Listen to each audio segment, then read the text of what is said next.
Oh, yeah. Eli was worried about third-party copyright, so blocked a lot of them. Yeah, if they had music to them, that'd be one thing, but the imagery, no. Hey, But Chris, yeah, I'm well, good. good, good. How was So, your week? You have a good.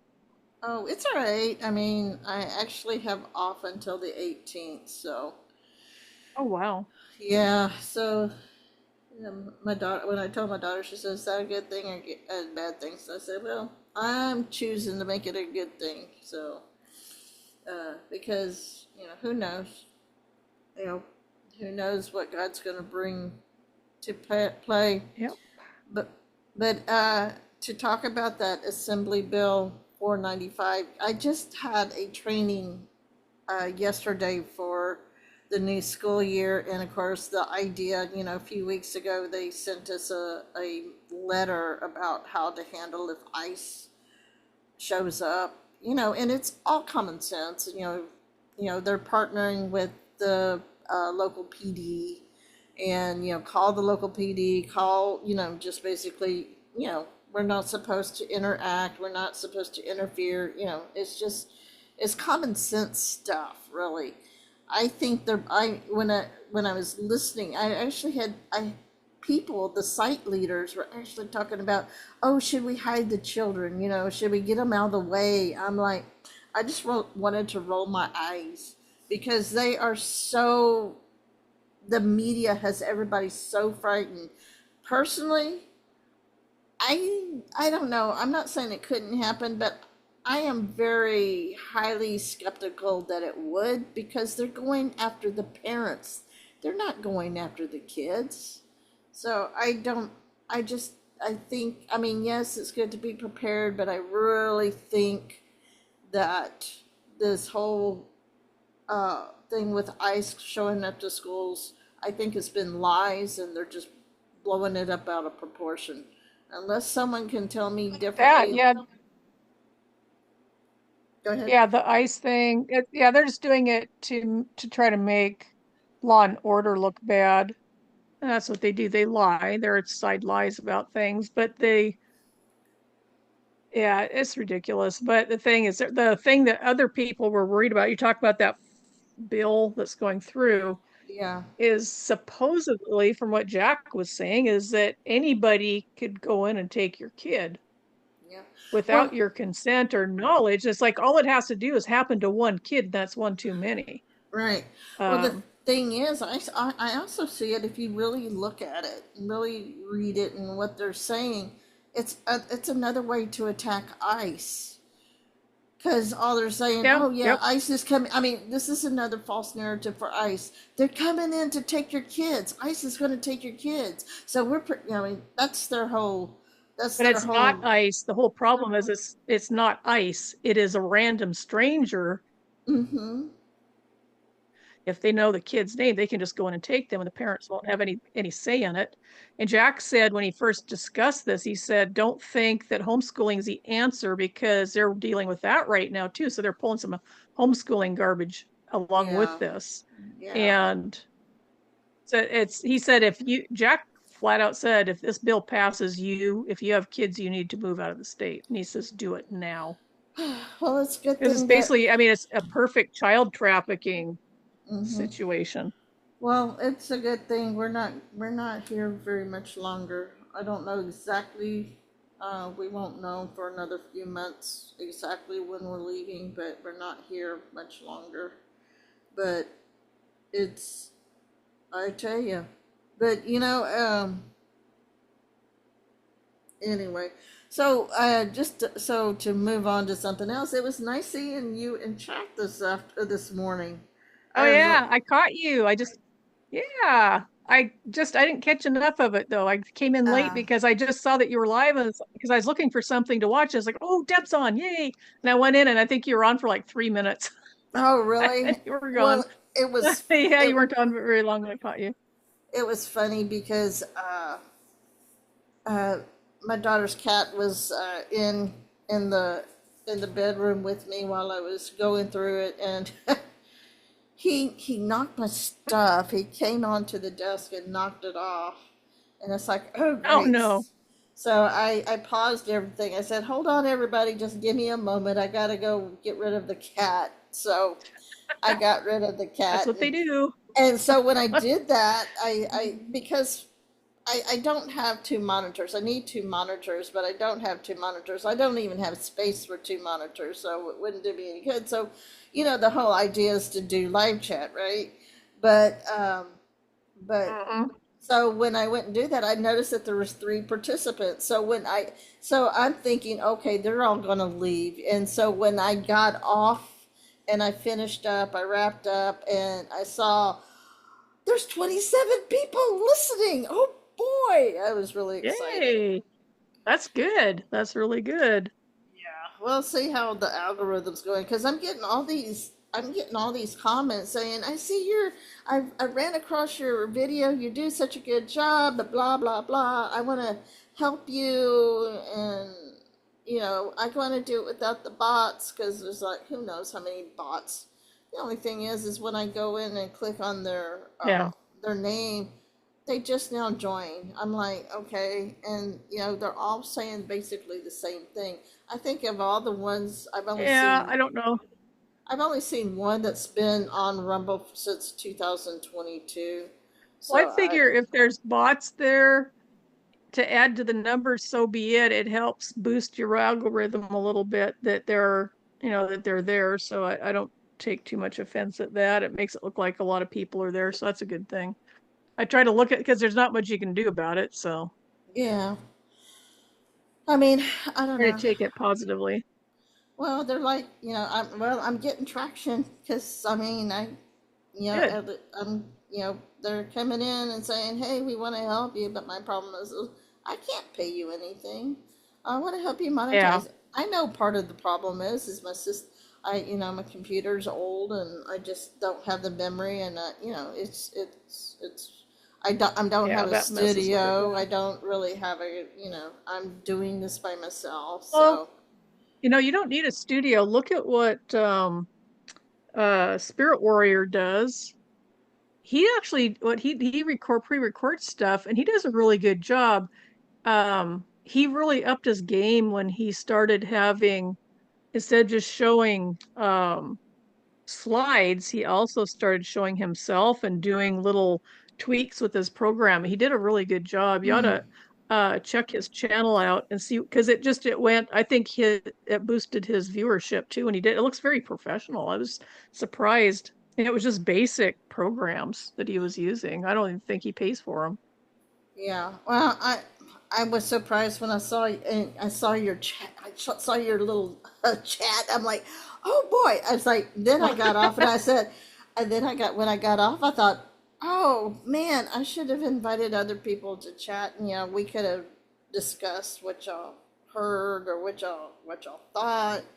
Um, Yeah, I wish I could have heard more because your shows are always good. You always do a good job with that, and it's relevant. So yeah, yeah, that'd be fun. I just wish I'd got in like a lot sooner.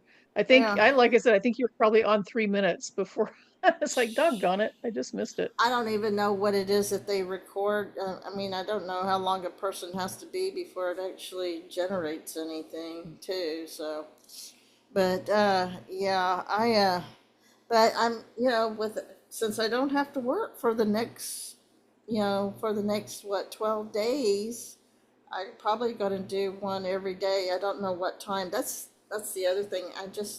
It's like I say I've been saying in my recordings. I got family obligations, and I've got a part-time job. So it just kind of depends on how tired I am and when Yeah, I can get and on. So and there's now not a that set you've schedule. got time, it's like you're all that time's being sucked up by family and yeah. So Yes. it's So you I might mean, have time, but you're not spending it on what you'd like to. yeah, well, I might have the time, but I'm trying to take a nap because I've been Well, lately, I don't, yeah, you need to rest too. I mean, I've been waking up tired lately, so it's just, there was like a brief period of time I was waking up refreshed, but once that sun comes up, I'm up, and the dog and the cat wake me up to get fed because they know I feed them at a certain time during the day. So it's just crazy. But like I said, my goal is I'm going to try to do a chapter each day for the next, as long as I can. Since I told my grandson, Good. I said, you don't have to go to Boys and Girls Club for the next week or so, because his school he starts a week later than where I'm going, where I'm working. So I said, you don't have to go, and he's like, yay. So we'll so if anybody wants to join us, tomorrow, if anybody wants to join, and you can hop on. Uh, I try to keep them. I try to keep them like about an hour, but sometimes the scriptures are so long and the commentary is so long, and I take probably about 20, sometimes 20 to 30 minutes just doing an intro to get to Yeah. explain what I'm doing, why I'm doing it, and go into my Well, that's uh, good. and then That's good. a prayer, and then go into the reading the scripture and trying to kind of give a brief synopsis of where we've been and where we're going. So, but it's been pretty neat. A lot of people want to hear other people's opinions on things and see because you might even not have been, you look at all these great commentators and how long they studied the Bible and all that, but God can also reveal a nugget to you or me that he's kind of kept hidden even from those people, and it might be something new. So it's always good to hear a different opinion or a different outlook on things. It's like, oh, maybe that does mean that. And a lot of times, if I hear somebody and they say something that's like, I never thought of it that way before, I will go back and look at the Greek or Hebrew, depending on which uh, language it was written in, and do a word by word Mm-hmm. research on what the actual word in that sentence means, because you'll see in the Blue Letter Bible it'll have a number for each word, and sometimes the word may be the same as in another place, but it doesn't mean the same thing because of what it's with. Yeah, well, So it's in the I always dig into context. that stuff to make sure. Yeah, it's in the Yes, exactly, context. context. And Uh, so Go ahead. in the I'm sorry. Bible, the words will tell you. Yeah, the word will tell you that the number on the word will tell you which context it's meant to be taken in, because the Hebrew language, especially, is very, very multi-dimensional. It's pretty amazing, actually. Well, I used the enduring word commentary, a pastor by the name of David Guzak, and he takes the comments from the old preachers, the Great Britain preachers like Alan Redpath, uh, Charles Spurgeon, F.B. Meyer, Adam Clark. I had to go and look and find out who these people are, but people like that, There's a bunch of them. and I mean, and I figure, okay, they probably know, probably have a better idea. I don't always agree with them, but and sometimes, Yeah. especially, there's one or two that when he quotes them, he's quoting them in that old English language, so that very formalized English language, and it can be like, okay, what are they trying to say? Because they do use the these and thuses and thous. Even Charles Spurgeon sometimes does it, and so so Huh. I encourage people to go in and read it. Go in and look up the enduring word, and on the chapter the chapter we're looking at. That way they can, because some people, if they read it themselves, they can get something out of it. And it's like I tell them, I said, some of the comments are mine, some of them are from Bible study, some of them are just, uh, that's like there was something that while I was, oh gosh, something hit me and I can't remember what it was. I was reading towards the end of the scripture, because today was 1 Kings 18, where Elijah challenges challenges the false prophets of Baal, and I think it was when Mm-hmm. he I think it was when he ran. It was a supernatural, God supernaturally just whoosh put the wind beneath his wings, to get him to the beat Ahab to the I think it was just a supernatural thing that God wanted him beat Ahab in the first place. So so That's it funny was. because Gavin brought up Ahab tonight in chat, and he said that Ahab and Jezebel were, you know how he's so vague with his comments, but something like Ahab and Jezebel were going after Jesus, and it's like they lived 850 years before Jesus. And he's trying to act like he knows all the Bible, and so it just, but yeah, it's Well, funny that you brought Ahab up because that was well, a we topic have that. tonight Well, because of the the silliness. Ahab was such a weak person. He was probably about as weak as like Yeah, Adam was. He's a very weak person. He acts like a child. He wants something. He wants it now. And Jezebel, she has her own agenda, and but um, she got the power through him. And I mean, but it's interesting because if you look and really look at the how the how the split happened, it happened after King Solomon had all the wives, the concubines, the women, and it he and of course he raised up all of the false gods, and so he had all the. Although he didn't make the Israelites to worship the false gods. He just made it easier for them to fall away from worshiping God. And then you had yeah. his son Rehoboam, and it was during towards the end of Solomon that God raised an Ephraimite, Ephraim, who was from Joseph, who was the son of Joseph, the youngest son of Joseph. He raised Jeroboam, and he told Jeroboam, if you will follow me, if you will not turn to the wickedness, to the apostasy, uh, what in the world? We had a power outage earlier, and it feels like there's another power outage. Something got really quiet, Oh, but I don't. Everything's on, so I don't huh. know what's going on. Anyway, You guys have had fires down there. oh yeah, there's another. Yeah, there. Yeah, California's just on fire. I was like, okay, but Jeroboam, or yeah, Jeroboam, who became, God said, told Jeroboam, if you do like King David did, I would make your family just as strong and as, you know this is my paraphrasing my word, but affluent like King David. You would have a descendant on the throne, and Jeroboam didn't do it. So if you get so Jeroboam has a son. So this is the northern kingdom. This is the ten.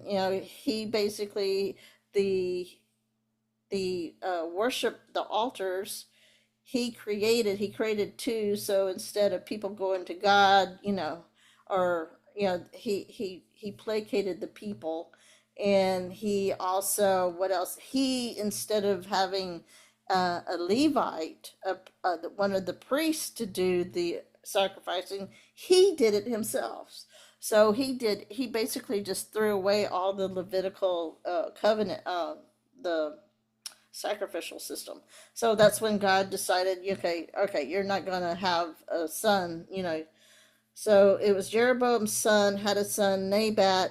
Nabat was overthrown by one of his officers.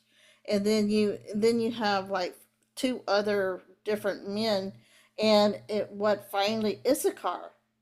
So it's just, and of course the southern kingdom has a Davidic line because God promised Solomon, he would keep that shoot of Jesse, that root of that Jesse on the southern.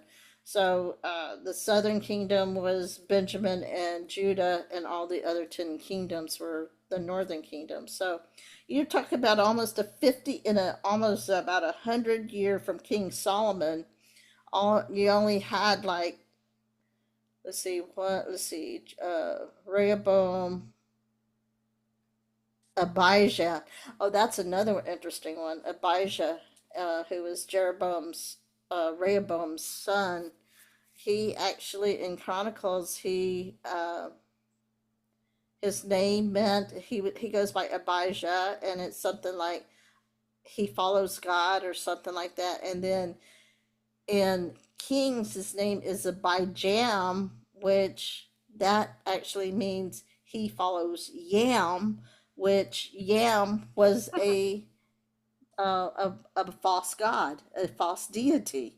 So it just, I mean, doing this and looking at all this, it just. But anyway, in the 50 years, there was in about 80, 90 year span, the Southern Kingdom had, let's see, Rehoboam, Abijah, Asa, and Jehoshaphat. So that's four from Solomon.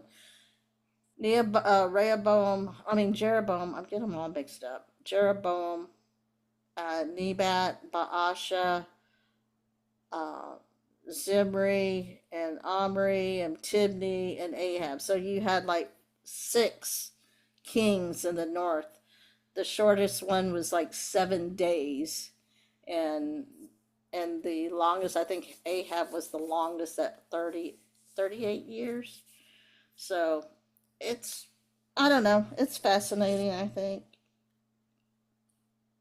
Yeah, there's so much to it. You can read a passage, like read a chapter in the Bible, but when that's one reason I like listening to Missler, because you think it's just a passage and it's like just something mundane happened, but when you find out he's been digging around and he found all kinds of stuff, subtext and things like different people in that chapter, like they might have not have got along with the person, and so they were causing problems back home. And the whole thing, the stories are really 3D, but when you're reading the Bible, sometimes you're just reading it in a flat two-dimensional uh, word space and not really absorbing what's right there in front of you. Some interesting stuff. And sometimes it's just, if you're not reading close enough, you'll miss things that are like, oh, he just said something today. I'm trying to think what it was that it's like, wow, I read that and didn't even see that. Yeah. It's just that it happens a lot though. Well, and it's funny because there's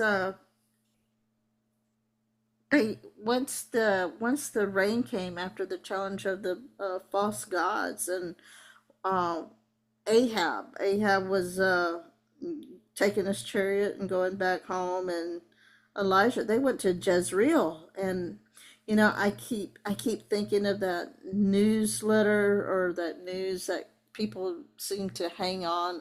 Was it Al Jazeera? I'm thinking, is there a Oh, geez. connection? Yeah, I it's mean, like CNN.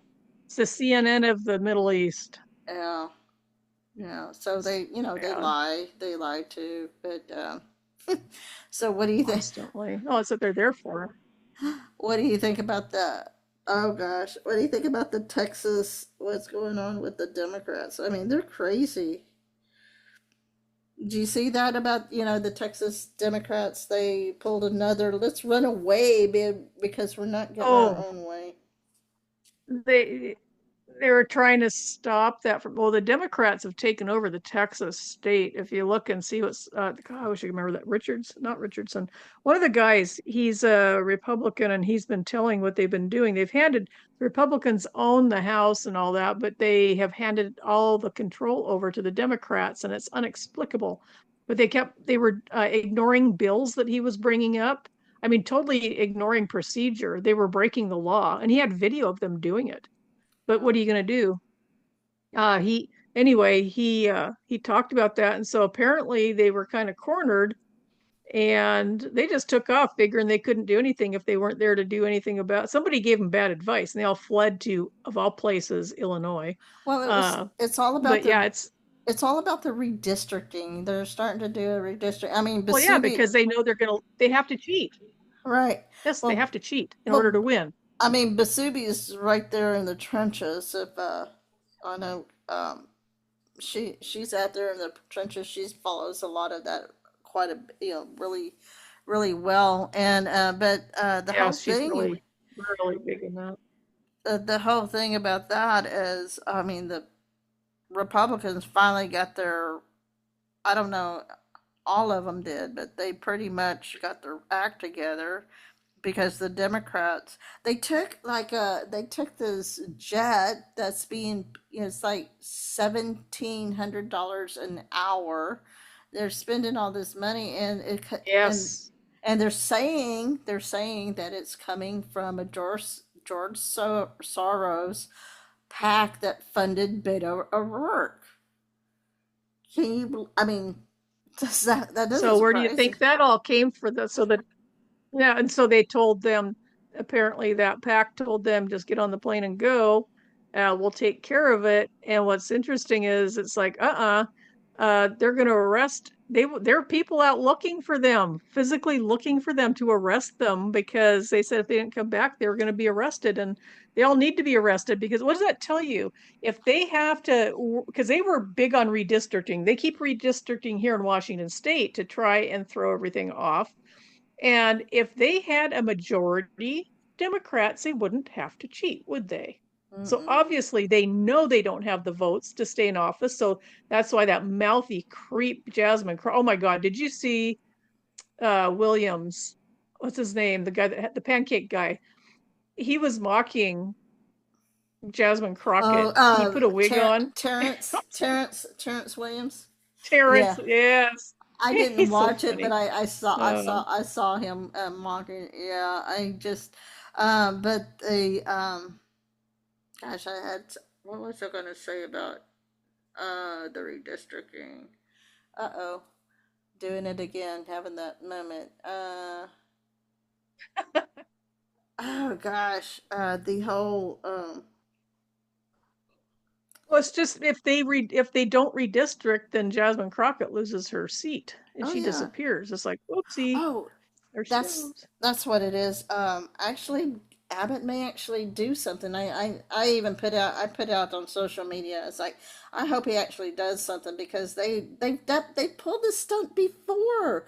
They did it Yeah, yeah. with the election integrity. They did this. I mean, this is nothing new. And Abbott says, "Well, we're going to Yep. arrest you as soon as you come back." And was it Coyer? Henry Coyer out of San Antonio is like, oh, we made a deal, so nothing happened to them. People are saying, well, he didn't have the backing of the Fed, the because of Biden. Well, I don't care. He should have had Oh, him I think all arrested. that's a little different. That's all a little different now because Trump's in office and he's got people watching and Ken Paxton is he's pretty tight. He's going to be going places. Yeah, that's not they're not going to get away with business as usual. Yeah. Uh Well, the I eyes mean, of oh geez, it's all over X. People that don't live in Texas are pissed off and passing things around. well, Paxton's already filed an emergency petition for writ of quo warranto. And so, from Yep, what I yep. understand, that is the first step to get them to show their seats null and void, their vacant seats. So they're They going need to to do. be removed from office. Yep. Yep, good. So it sounds like they're going to have some special elections coming up. So we Yep, need. and good people need to take those seats or else it's just business as usual. So people like Basubi, I would love to see her take a Senate seat. That would be awesome. She's a smart girl and Yep. she'd be very, very good at it. Yep. She's been fighting. She's Um, been fighting in the Austin area for several years now. yes, against, oh man, she's had some letdowns too because, well, you've got those people that have a lot of money that's been given to them. Look at Abbott. He's a dirtbag himself. He only did that because his feet were on the fire. People, it was a high visibility case, so he had to do something to make himself look good because he's pulled some dirty crap. You look at all the Muslims building Epic City and all those other places, Oh, I know. he knew about it. He just kept his mouth shut. The same with a bunch of other ones. I think they greased palms and everybody shut up about it.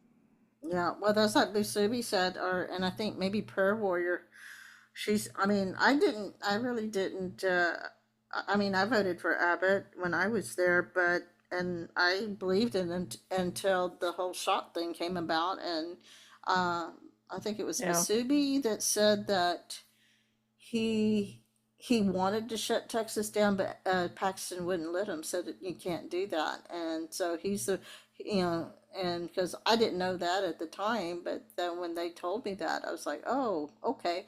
But when Paxton, not Paxton, when Abbott, when I mean West Texas didn't shut down. They didn't. They didn't mask up. They didn't shut down.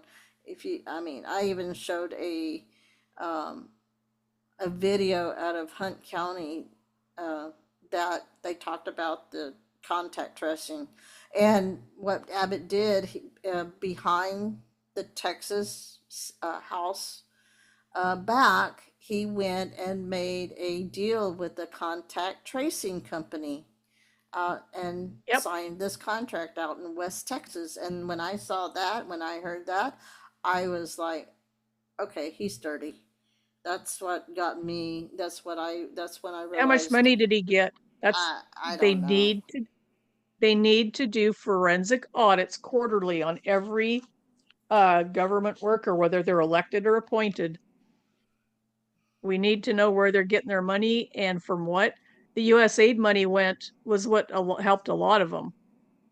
And you Oh notice how yeah. many places are shutting down all of a sudden, all the different news agencies, the TV shows, all that stuff. They're all going away because there's no free money coming in to keep them suspended. But there's because their advertisers weren't enough to keep the shows going. They were getting money from the back door. That USAID money filled a lot of pockets. Well, look how many. Lot of pockets. Look at some of the universities. I know even UT of Yeah. Kingsville. King. I mean, it's even gone to South Texas because UT of Kingsville is like, oh, we have to restructure. We're having to do this. We're getting rid of our swim team. We can't have the swimming pool anymore, and people are upset. And of course, they're blaming Trump for that, and or President Trump for that. And it's like, maybe How about it's they take less for their salaries? People need exact. to see how much those people are making every year. It's obscene. Well, Absolutely obscene. they buy into that they're Hmm. getting money for research and development. No, they're not. No, they're not. No, they're looking at No, it's going in their oh pockets.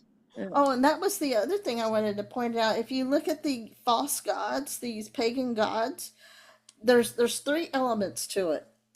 They're either gods of climate or weather, or your sky. They call it sky. Um, like so there's your demonic spirit for climate change. They're the fertility, so they're the sexual gods. And then you got the child sacrifice, the Moloch. And so think about what you see happening now, the sexuality, the transgender, the climate change. Those are all demonic spirits. The child sacrifices, the child trafficking. Yeah. And then it occurred to me when saw that Baal was a sky god. You know how many people uh, mock and say God is a sky daddy?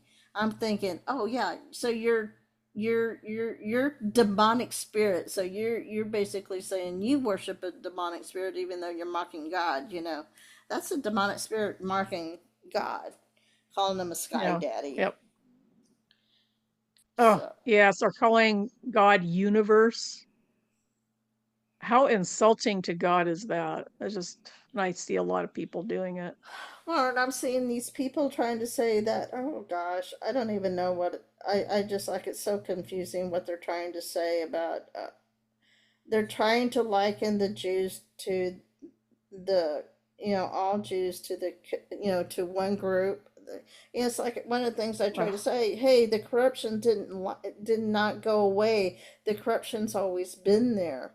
God gave, go to Yeah. Deuteronomy 27 and 28. God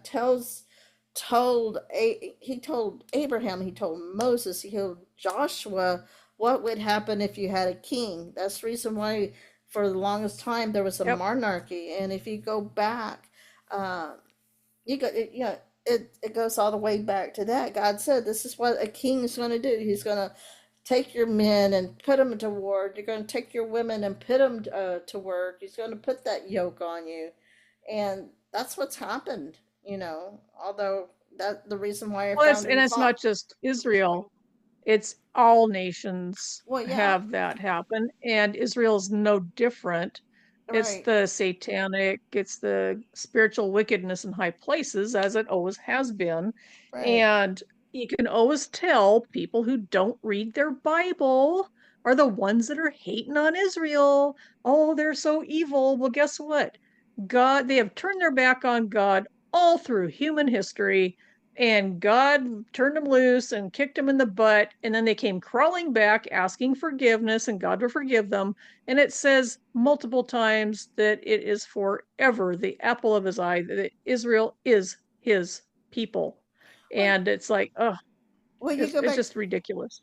go to Revelation. This is all about, it's what we're seeing. I mean, it's all about God restoring his. I mean, I guess you could say Israel being his. I mean, Adam being his firstborn, Jesus being his firstborn, but Israel being the first nation. The Israelites were set apart to worship God.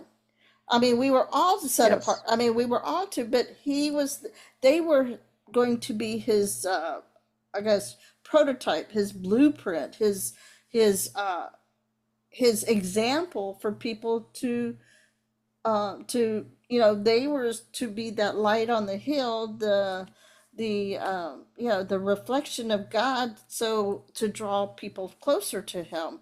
But of course, he knows, he knew the hearts of man, so he knew that they weren't going to be faithful, even though Yes. he is. Well, And that's a perfect example of the human condition. We're all fallen. We all have that sin nature. They are no different. And so they are a perfect example of humanity because we all fall short of the glory of God, and they're no different. But they are, they just happen to be the one he chose. And like people, I saw a DRL or Yeshua's Yahweh out there some time ago saying if Israel isn't supposed to be Israel, then how do you explain Revelation? Because they play bigly in Revelation.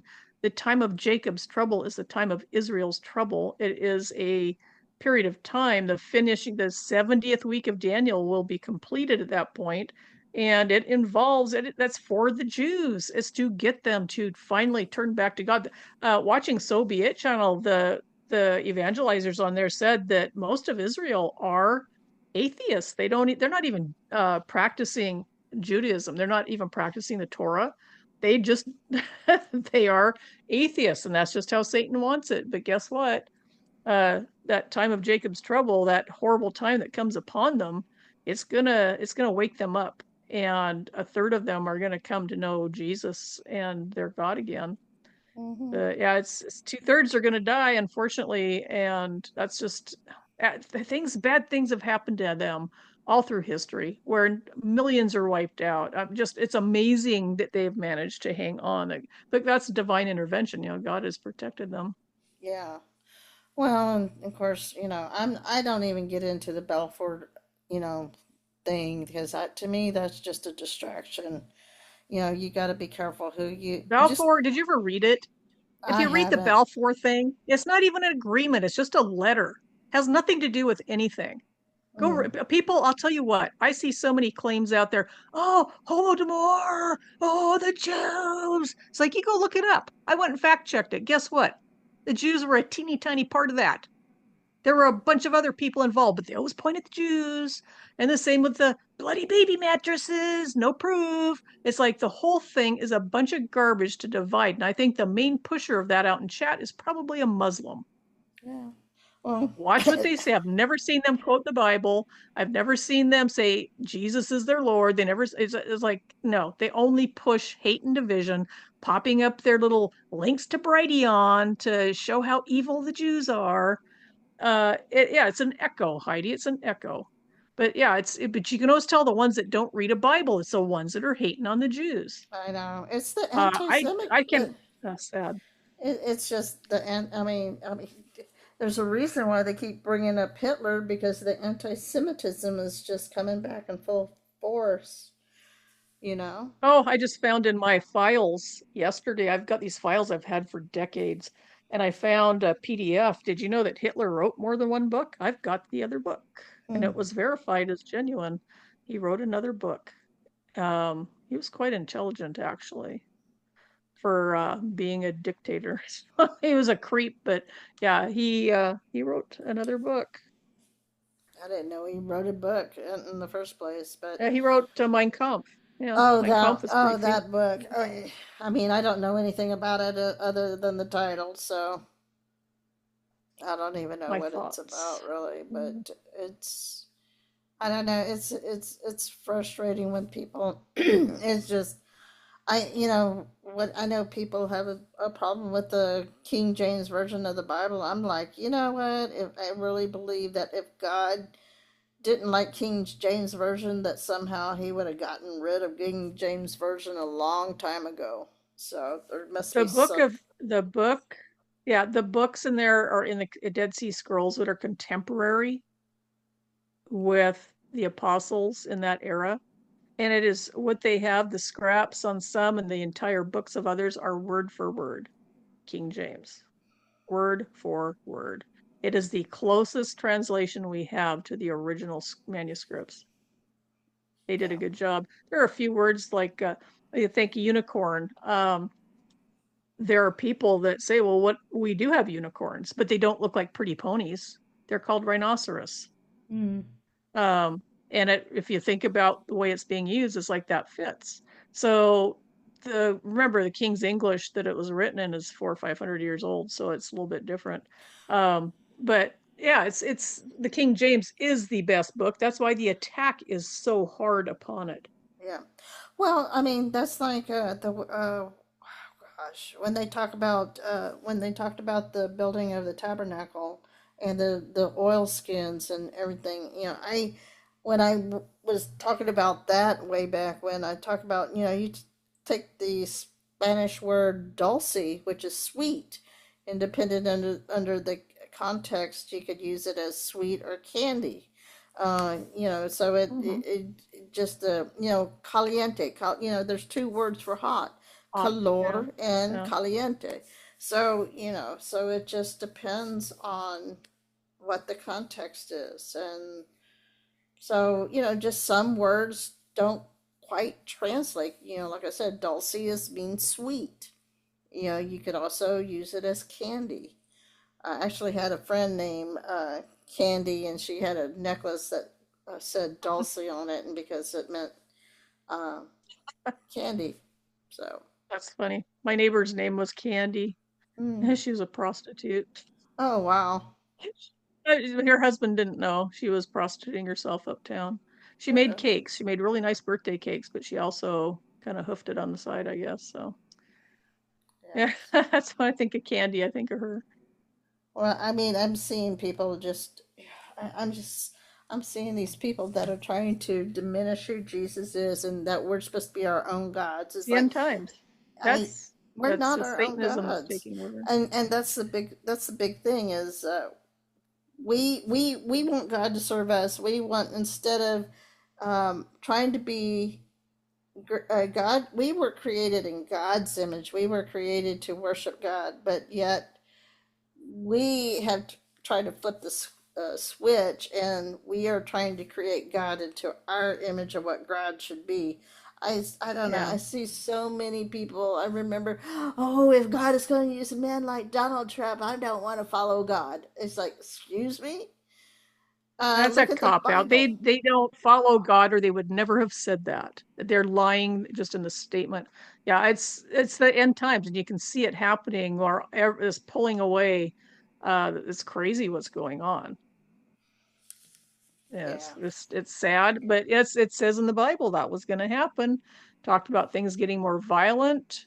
Um, yeah, we just got it just tells you that we're very close to getting out of here, and people need to get serious about their salvation. If they haven't decided or they're not sure, make sure, get sure. If you want to know what God's like, I think that the Psalms is one of the best places to look to find out the heart of God, what he really is like. Besides reading the rest of the Bible, of course, but the Psalms gives you his tender side. Well, that's the whole thing too about that's the other thing is there I had to go again. I'm not the only one, huh? Oh man, I had it. Because I say it all the time about who God is, and um, oh, that's it. You know, Jesus. People. This whole idea that Jesus is. Don't get me wrong. Yes, Jesus is compassionate. He had compassion on the lost and the oppressed and the he had compassion on them. That's who he came to save. Well, he came to save everybody, but he called out the hypocrites. He was not a smooth talker. He was not a soft-spoken person. He Yeah. called out the hypocrites. He even got upset with the disciples. It's like he's not staying that little baby in the manger anymore. He came the first time he came and done his job. He came as that sacrificial lamb to restore the people back to God and to a relationship with God. When he returns again, he's going to be that warrior angel. He's going to be that uh the God of wrath that people talk about of the Old Testament. Mm-hmm. He's not going to be that Yep. meek and he's not going to be that humble servant anymore. He's going to be that roaring lion. He's not going to be the humble lamb. The humble lamb is no longer there. He was the example of the way we should show compassion to other people. But he also said he's all about personal responsibility. This whole idea that he sits there and says, "Oh, yeah, I mean, he sits there and yeah, we're supposed to help out, we help out the poor, but that doesn't mean that we open ourselves to be invaded either. I just Yeah. it's like, oh my gosh, how you can you He'll be a different, well, he comes back, when he comes back to Earth, he's a warrior. He's riding on a white horse and he wipes out an entire army of people with the word of the sword of the word. Yeah, he's not, that's why do you think, I keep telling people, why do you think they invented nuclear weapons? Why do you think they invented all these really high powered weapons, laser weapons, all these? It's not to kill people. People are easy to kill. You kill people with a bacteria, you can kill them. There's all kinds of things that will kill humanity. But when you're trying to kill God, you want something a little stronger, or you're going to try. That's Satan trying to get. That's what these things are for. You got the hadron colliders with the all this other garbage and um, all these different. Just look at all the weaponry we have, and even President Trump saying we've got things that you don't can't even dream about. So you've got these scientists all furiously working, and a lot of them are Satanists. A lot of these people are Satanists. You yeah go start looking into those backgrounds of these people. Well, they come from the Nazis who were Satanists. There's plenty of evidence on that, though they're burying it. But yeah, that's what it's for. And so you've got the valley, the Battle of Armageddon. You got where they're all in the valley and they turn their weapons on. What they're told is that the Christians, this is the pagan thing. And I heard this three different times from three different people on George Norrie's show 20 years ago. And I thought, so this is what they believe, because they corroborated it, not even knowing each other, that they believe that the earth was seeded by aliens and that we are a food crop. And that there were some of these aliens, because they're cannibals. Gee, does that not sound like Satanists? Uh, they left some of their alien people behind to tend to the food crops, who I believe are like the Merovingians, like the royals and all that. I think they were part of believing that's who they are, because they believe they are of divine blood. That's why they don't intermarry with common people. So anyway, they believe that at some point when the crop is ripe, we get enough of us here, that the main alien ships will come back and try to harvest and kill all the people on Earth as a food crop, right? So you think about it, Jesus technically to them would be an alien if he's coming back to Earth. And the people, he does kill people. He kills all those people at the battle. Was it 200 million people? boom, they're gone. So this is Satan's twist on the Bible. Now, here's an interesting thing. Werner von Braun, he talked about a lot of things to Carol Rosen, his secretary, but basically in a very brief cliff notes, it was Red Scare first. And this was 50 years ago, 48 years ago, he told her this. And this was something he knew about for a very long time. It was an agenda it was a Nazi agenda. A Red Scare first, which we had, then invasion from third world countries, which we have, we're dealing with it right now, and then aliens. The aliens would be used to unify the earth to fight against a common enemy. That's where the New World Order comes in. That's where the Mark of the Beast comes in. So it's all against this alien invasion, which is Jesus returning with his bride on horseback. So, in a really roundabout way, that's what they believe. That's the new age garbage. So yeah, that's they've been sold a bill of goods. They think that Satanists have been told apparently that the worst of the worst, the better job they do for Satan, which for us would be the worst job, the higher up the rank they will go when Satan wins that battle of Armageddon and takes over the planet. They'll be the generals and the leaders with Satan. So it's a really twisted, you think about it. There are people out there who don't even believe in God. They don't believe the Bible. They don't believe any of that stuff. And yet Satanists believe it. And they've even twisted the story. And it's kind of odd, don't you think, that the two biggest groups at odds both technically believe in the same story, just different endings? I think it's very interesting. Yeah. Well, I mean, So, that's the reason why they keep they're starting to bring up the alien stuff, right? I mean, and it amazes me how many people will believe in aliens, but they won't believe that they're demonic beings, that they're not fallen angels that are coming, they're demonic, and that's what they are. At least that's what I believe, and that's, because that is biblical. You can talk about it. And I mean, of course, people look at Elijah, the chariot that came and took him to heaven. But yeah, I just, no, I don't believe, I don't believe in aliens. Not like that. no, they're fallen angels. They have the same they have the same attributes. And Mm. just like Sasquatch, that's a demon, has the same attributes as a demon. It communicates telepathically. It stinks. A lot of demons have an odor. Not all, but a lot do.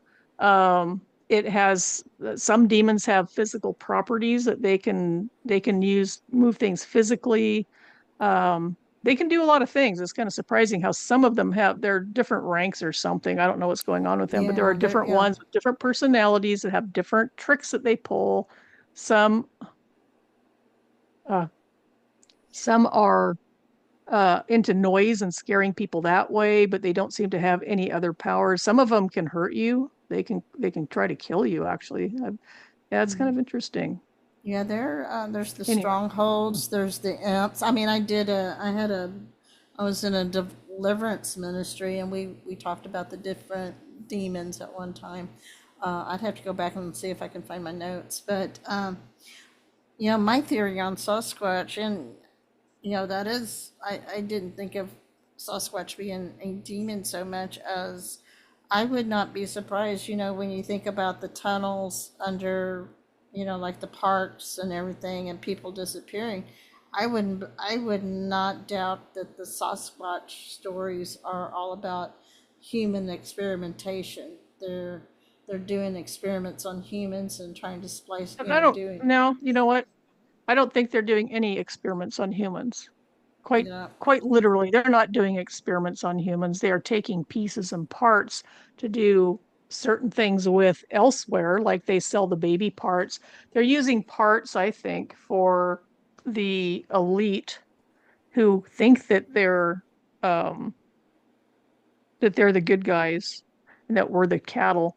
I don't believe any of that experimentation stuff. That's an excuse to scare the crap out of people, and that's what the yeah, put the pipe down there, crack. No, the deal with the Sasquatch things and the all that stuff, people fought about it. It's like, who is it? David Icke. He Mm. believes in aliens, like lizard, like, oh, Queen Elizabeth, she was a lizard person, and all this other stuff about all these lizard people. Well, remember in the garden, Satan was turned into a snake. He was turned into a reptile. So I would think that his followers also, the demons that follow with him, probably have those attributes also. So if you're demon possessed, yes, you're going to be able to manifest things like that. I don't know, I've seen things. Different people have different apparitions, but it's very interesting because certain people do have the ability to sense when they're around. I don't know if I sense all of them, but I know I sense demons really well. This is interesting. There was a gal, I'm trying to think if she was here. I think she was from Time Bomb. 2000. Anyway, it's been several, probably 12 years ago. Couldn't have been here. She talked about that she had Bigfoot around her house. And at the time, I already had figured out what they were. And she said that they were friendly to her. One time, her dog ran away and she didn't see it for like 2 or 3 weeks or something.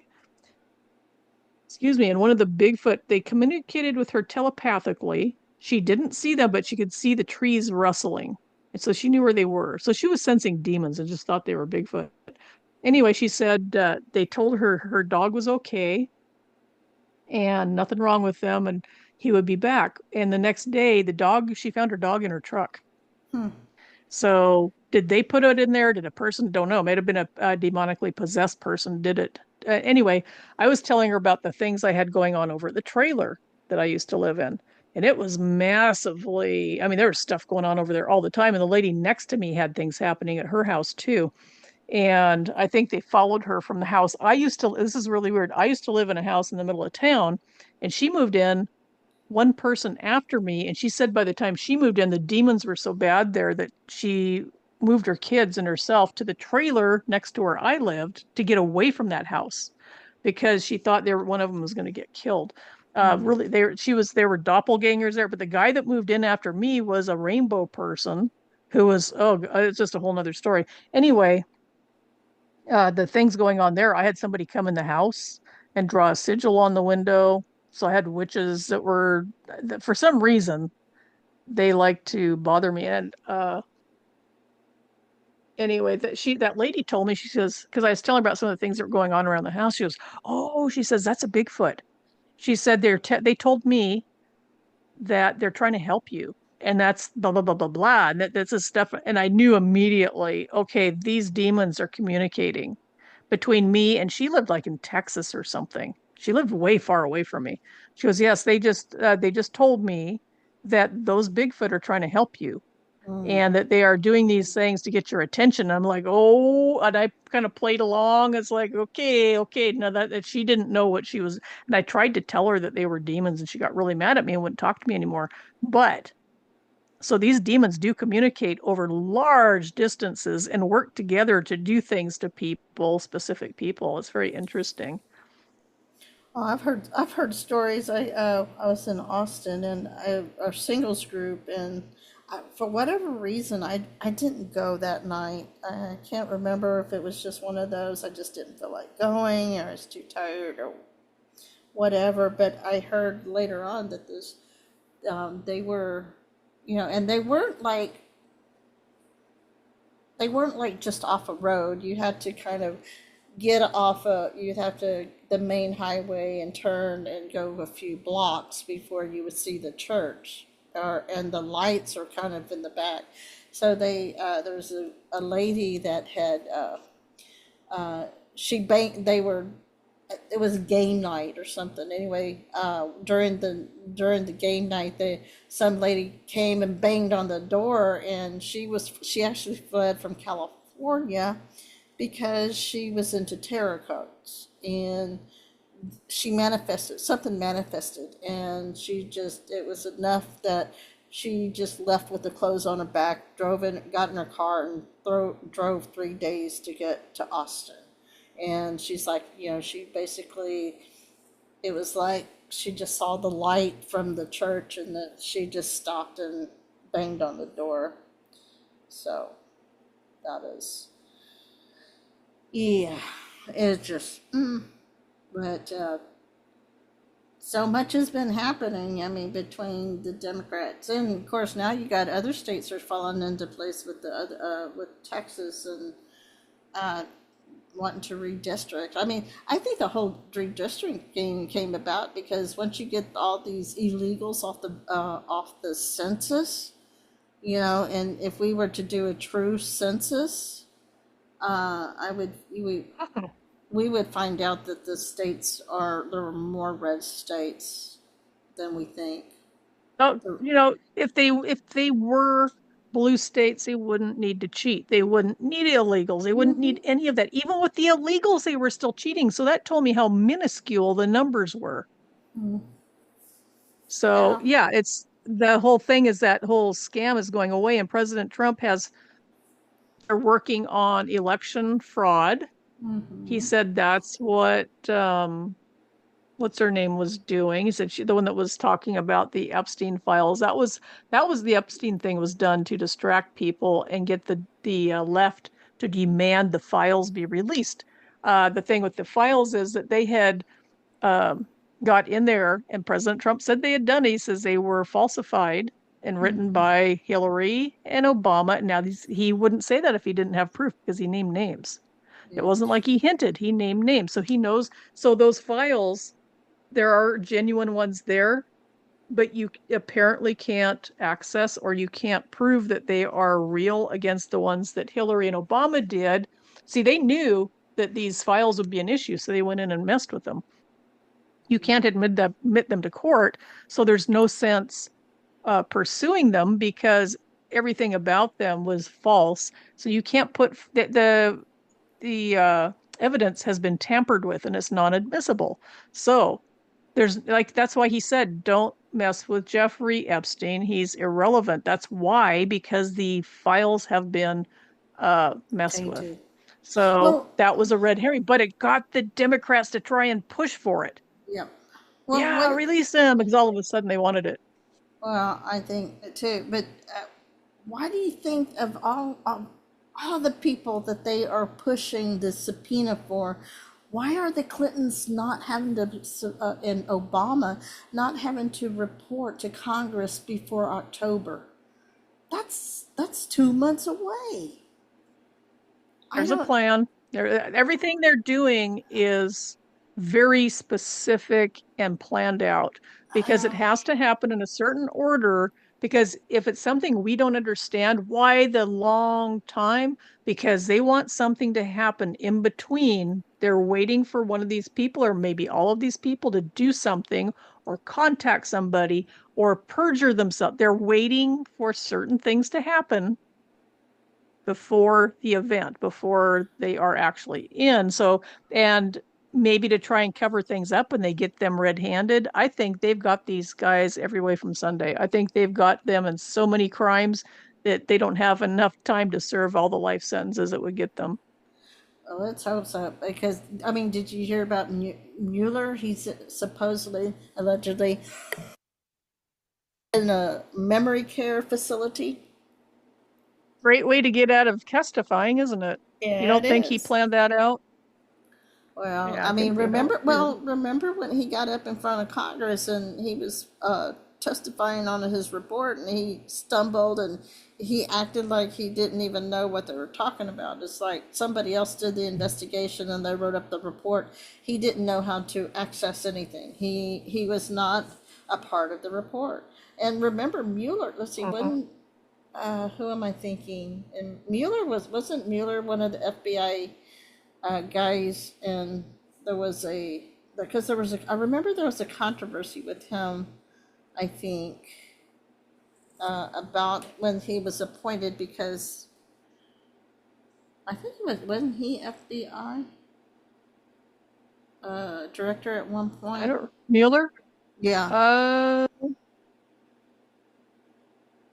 well, I know he's CIA. I'm Or trying to think if he is FBI. I don't Yeah, remember. Mueller was CIA. He was. Uh, But I thought that, and then of course Adam Schiff is under investigation, for Maryland. Maryland's filing charges on Adam Schiff. They're doing their own Oh yeah, investigation. he's finally against Spain. Well, that's a start. That just once he goes, it'll show that they're not invincible anymore. And I remember him sitting there was it a hearing and reading that, he's a script writer. He's a Hollywood script writer. He wrote this cock and bull story, and somebody finally stopped him, and they said, this is obviously not true. What are you doing? Well, I'm just reading my script for how I think this probably went. And he knew it was a lie. The whole thing was made up and a lie. He read it into the record so that in the future it would be looked at as factual, or because it was in the record. People would assume it was the truth because it was in a literal record of Senate hearings. I knew what he was doing. It was kind of sneaky. It was smart in a way, but it was stupid because it was pretty obvious. They should have struck it out of the record. I don't know why they didn't. Well, was Oh, the he was FBI. Heidi says sixth director of the FBI. yeah, because I remember there was something like he can't be the FBI director because I mean, I remember him because he had already been it and he served his 10 years. And I know there was something people were like, why is he meeting with President Trump? Why is he doing this? But get back to Schiff, that thing was the whole Zelensky phone call. And no one's ever explained to me Yeah. why was a phone call to Zelensky impeachable, but yet we still send billions of dollars to Ukraine. So that was okay. Yeah. I mean, nobody uses critical thinking, right? Oh, let's impeach Trump. He's trying to influence Zelensky, but yet we turn right around, and if he's such a bad guy, why are we turning around and funding this proxy war? It's not even really. I don't even think that there is a war. I think it's as a war in the papers, in the news, and President Trump goes along with it, but I don't even think it's a real war. I don't even. I mean, maybe people have lost their lives. I don't know, because you can't trust them. You can't trust the media. You can't trust the news that you hear on either side, because it depends on what they're wanting to do. It's not a real war over there. We've never seen actual combat. You had Trudeau with his 8-year-old son on the balcony. You don't take your children to a war zone. It is totally ludicrous. All the Democrats parading around as Republicans, and some actual Democrats ran over there as soon as all the cash went over there. It was all to Mm, grab it and claw it back into their pockets. Untraceable. Think about it. All that money sent to Ukraine, right. they can't trace where that went. They No. can just say, oh, they used it in the war. It went up in rockets. No, it's a bunch of crap. Yeah. Yeah, Well, it's all BS. did you see that? I think she's from what, Arizona, or Arkansas, That rep that got up and said she's Guatemalan and she's proud Guatemalan. Yes. I mean, She needs to be kicked out of office immediately. kind of makes me wonder if the drop that Immediately. it kind of makes me wonder if the drop that says what 80 to 90% of Congress is corrupt. I mean, it's like, how many of them are actually U.S. citizens? Every single one of them that are not U.S. citizens should be booted out of there. Every single No, one. that we should not have any, and we should not have any Muslims in office because they can't swear to uphold the Constitution. And we shouldn't have any foreigners in office. Look at the monkey from New York City he's been here for 7 years. He's been a citizen for 7 years, and he's running for New York mayor. How? How did he do that? And yeah, it's ridiculous. Get him out, all of them gone. Well, President Trump said that's not going to happen. He's not going to get mayor. He's going to keep him from doing that, which is good. But what about the rest of the places? What about the Muslims need to go? And I know that Trump probably won't do that because he had an imam do a prayer at the national prayer meeting breakfast. Needs to go. They all need that. Islam needs to be gone, and the Muslims need to be deported out of this country. They are a clear and present. They are terrorists. Oh, it's terrible. Anyway, excuse me. I'm out of here. I got to go to bed, and I will see you Okay. guys later. Good night, everybody. Thanks for watching tonight, and God bless y'all. I'll see Yeah. you Friday, God Well, willing. And Deb, you have a great show, and I will see thanks, you in a Chris. week. Well, If hopefully, I might get to your show too. I might get to, if I can remember to. I'll go over to see your yeah. show Well, too. just if you, I don't know how you can. I don't know about Rumble. Rumble's doing really wonky things because even though I follow myself, I don't get notifications every time. It's like it takes like hours before I'm Yeah, notified that I went live or anything. So, just yeah. Same here. uh, It's just Rumble.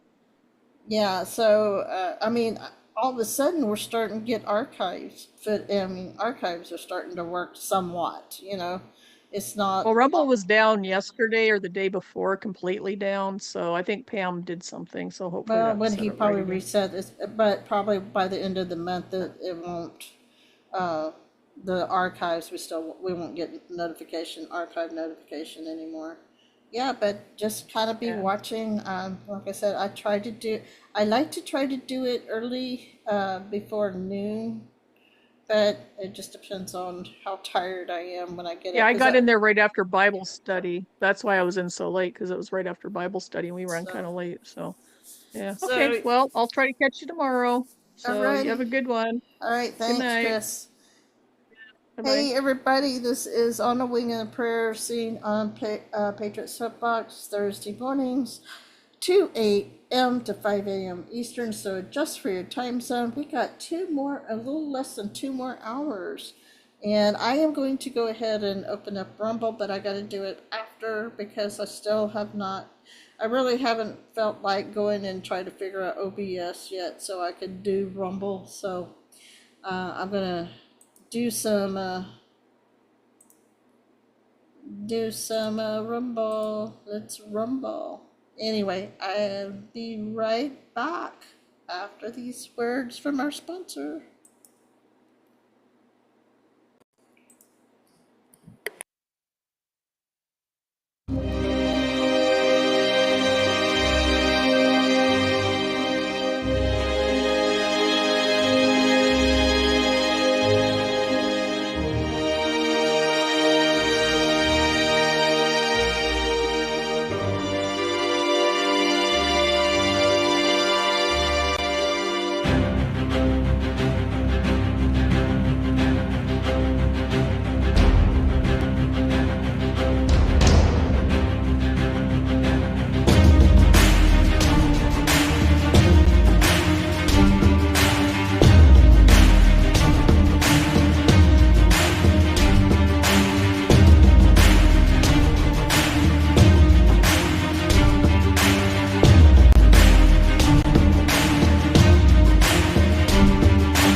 Finally, my brethren, be strong in the Lord and in the power of his might. Put on the whole armor of God, that you may be able to stand against the wiles of the devil. For we do not wrestle against flesh and blood, but against principalities, against powers, against the rulers of the darkness of this age, against spiritual hosts of wickedness in the heavenly places. Therefore, take up the whole armor of God, that you may be able to withstand an evil day, and having done all, to stand. Stand therefore, having girded your waist with truth, having put on the breastplate of righteousness, having shod your feet with the preparation of the gospel of peace. Above all, taking the shield of faith, with which you will be able to quench all of the fiery darts of the wicked one. And take the helmet of salvation and the sword of the Spirit, which is the word of God, praying always with all prayer and supplication in the Spirit.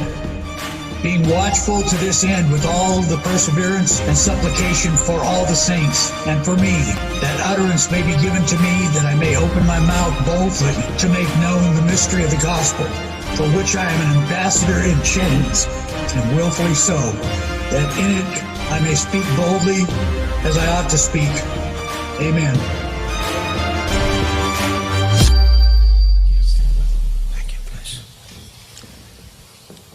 Father God, I ask now for an impartation of your Holy Spirit. May the fullness of the Spirit of Jesus rest upon President Trump, that he be anointed with wisdom and understanding, with your counsel and might, with knowledge and fear of the Lord. And accordingly, may President Trump not judge by what he sees with his eyes, or decide by what he hears with his ears, or lean on his own understanding, but may he recognize your prompting and move according to your guidance. I ask that you give the President supernatural discernment to know who is trustworthy and who is not. Bring into the light all deception and intrigue. Expose and reverse the plans of those who would harm President Trump and this nation. In the name of Jesus, I break off all voices and influence that do not come from you, Father God. May your truth and peace surround and reign in the White House. God, you have raised up President Trump to govern at a time when there is a resurgence of oppression. Only you, Lord Jesus Christ, can anoint him to have victories over strongholds and to establish justice for the needy. Give him strength and courage to persevere in the constant battle that surrounds him, and refresh him. Father God, I see that you have such a tender heart for President Trump. Draw him close to you. I ask now for an impartation of hunger for you, so that he may love you with all his heart, soul, mind, and strength, and delight in knowing you. And if he came and whisper your name, may he go forward shouting your name. In Jesus' name, in the name of my King, I bless you.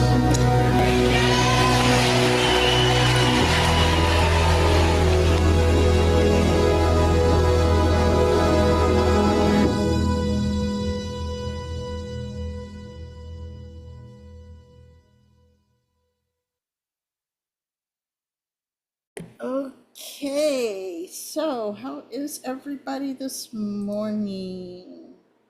So are we ready to rock and roll? Let me get my Rumble set up and get my streaming going on Rumble so we can have some let's see, gotta do that, and let's see. Oop. There we go. Wanna show that. I'm gonna make sure my mic is working. Hello, 1, 2, 3, testing. Okay, so my Rumble is working. I am now going to go live on Rumble and YouTube. So I don't know, there's just something nice about being able to go live and looking at chat. Like I said, when I share things, I can't always see chat, but so if anybody wants to go over there, well, thank you guys. Thank you for the ice cream, and thank you for the lemon. And so maybe just the three of us this morning. So anyway, for those that are joining me on Rumble, Rumble is up, and I want to say to my chatters, if you're listening through Rumble or YouTube, welcome, good morning. Again, this is On a Wing and Prayer, seen on Patriots Soapbox, Thursday mornings, 2 a.m. to 5 a.m. Eastern, and 7 p.m. to 9 p.m. Eastern, so please adjust for your time zone. So where can we go today? There's so much going on. Let's see, I'm going to start with something. This happened to me today, and this is, I'm going to show a couple of really quick videos. Let me get that. I tried so hard to, I tried so hard with these videos to, I was going to try to, um, what was I going to try to do? I was trying to, oh, wait a minute, do it this way. I was trying to put them together so you could see them. And unfortunately, let's see, is it going to share? Hold on. It may not share. Hold on, let me see. Oh, good. It is going to share. So this happened. I don't know if you see that. Is that big enough that you can see? Let me make this bigger. Let's see. Okay. Let me make that bigger so you might see it. So I went to my grandson's practice, but football season starting, and I was going to try to combine the two, but I wasn't able to do that. Oh man, really? I don't know how to do that. All right, let me stop my share and let me try to do this back. Let's see. Okay. Can you guys see that? Hopefully.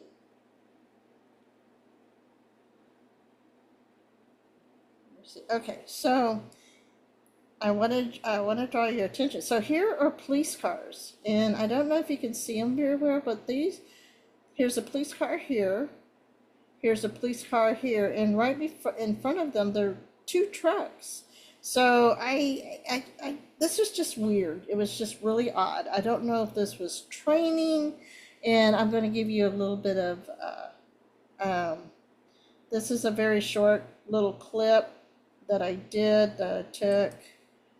So I want to show you. There's no sound, so they have these cars stopped. Don't tell me it's not going to work.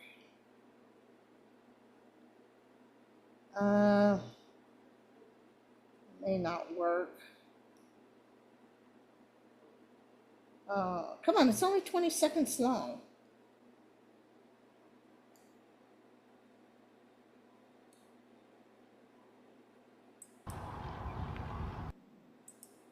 All right, here we go.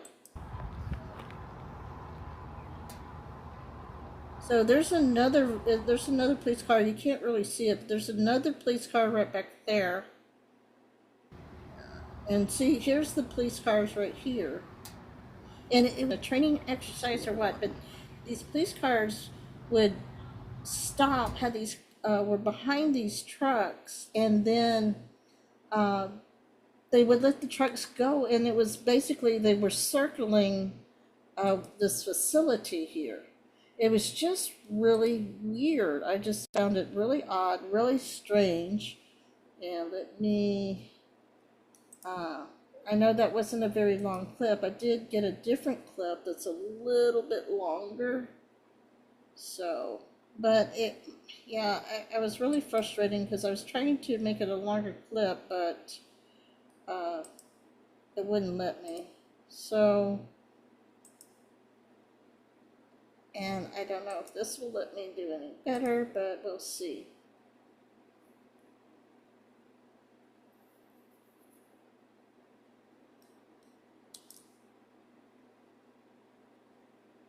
This one's a little bit clearer, so let me.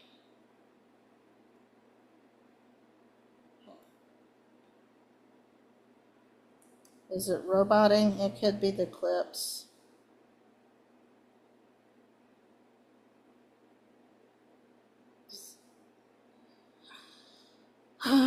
Rubber banding. Yeah, that is one thing about once I do these clips and everything. Let me see. But I didn't get closer because I didn't want to be conspicuous. I wanted to see if I was trying to find out what was going on, but I didn't want to draw attention to myself. So, but maybe you could see what I'm talking about a little bit better this way.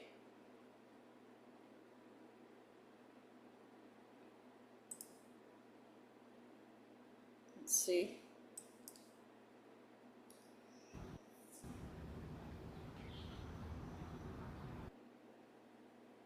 Hey, Peaches.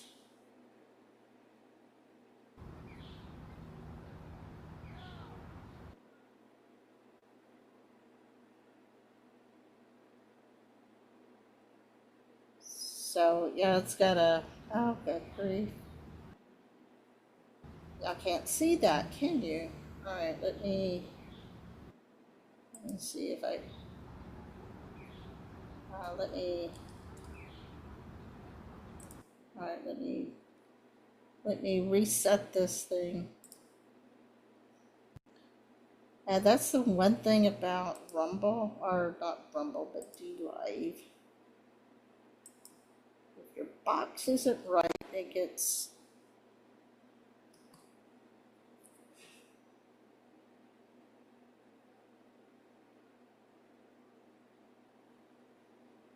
Let me see. I'm trying to see. May have to... Okay, so you should be able to see that now. Alright, let me try this again.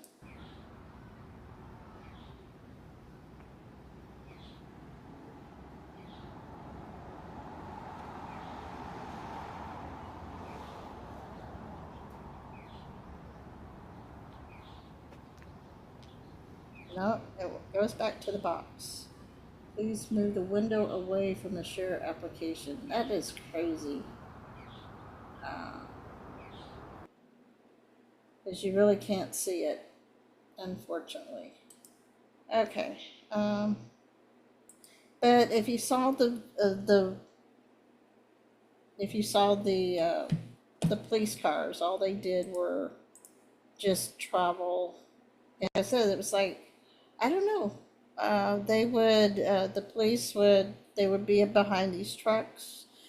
The trucks would leave. The police cars would travel or follow the trucks around the facility, like the parking lot.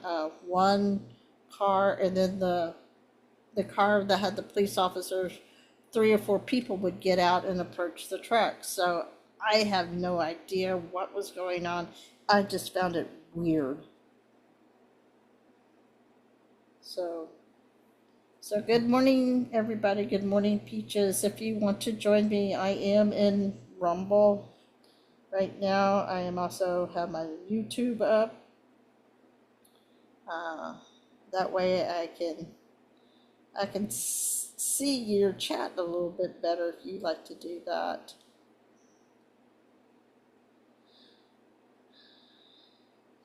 So I'll put that out there again. So if you are just now joining, thank you for joining me this morning. Hi, omnidirectional. And let's so where can we go from here? Let me get that out of the way. So, like I said, I just thought it was weird. It was really strange. But what really also got me, I saw this police helicopter. The police helicopter. There was a yellow and blue helicopter flying over the practice area, and around here, one of the some of the fire stations. That's what they use. Their fire stations are yellow and blue. So we talked about, Chris and I talked about, let's see if I can pull that up, if I can get that bigger. Maybe I can't. Oh, I'm not going to get that big. I'm not going to get that as big as I thought I was. Let me see. So Greg Abbott, you know, he did this, he did this letter about the runaway Democrats. Let's see, open original.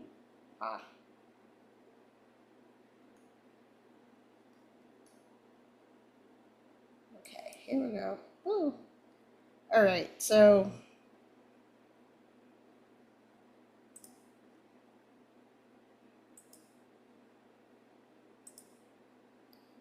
since we're all talking, you know, we're talking, Chris and I were talking about what's going on in Texas.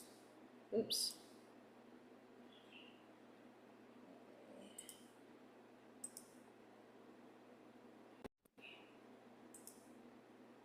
Come on, there we go. So this is the letter from Greg Abbott talking about what's happening in Texas, and this came out on the 3rd, which is what, Sunday? This was written on Sunday. So, real Texans do not run from a fight.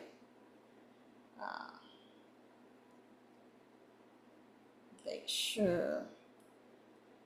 But that's exactly what most of the Texas House Democrats just did. Rather than doing their job and voting on urgent legislation affecting the lives of all Texans, they have fled Texas to deprive the House of the quorum necessary to meet and conduct business. And if you listen to any of Greg Abbott's interviews, one of the things one of the reasons why he called a special session was to help the people that were caught in the flood, you know, flood relief, so it's not just the redistricting that these Democrats are, you know, that may be the sword they're going to fall on, but it's not just about that. So these absences are not merely unintended and unavoidable interruptions in public service, like a sudden illness or family emergency. And instead, these absences are premeditated for an illegitimate purpose, what one representative called breaking quorum. Another previously signaled that Democrats would have to go by an extreme measure of a quorum break to stop these bills from happening. So again, it's not just about the redistricting. It is about, you know, there's other bills on the floor or that need to be need to happen in the Texas state congressional meeting. In other words, Democrats hatched a deliberate plan not to show up for work for the specific purpose. Oh, come on. Did y'all lose it? Did I lose it?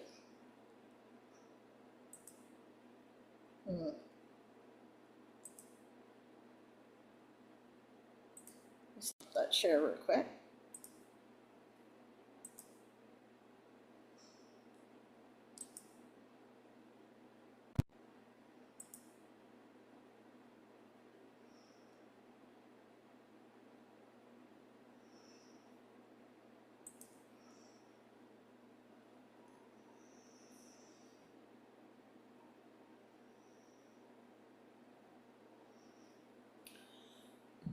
So that amounts to an abandonment or forfeiture of an elected state office. When the governor calls a special session, so the Texas Constitution, people keep saying, well, no, this isn't legal. Well, each state has their own constitution, and each state's constitution can say whatever. Let's see. I'm going to try to do something. I'm going to try to do this way. This is just too distracting.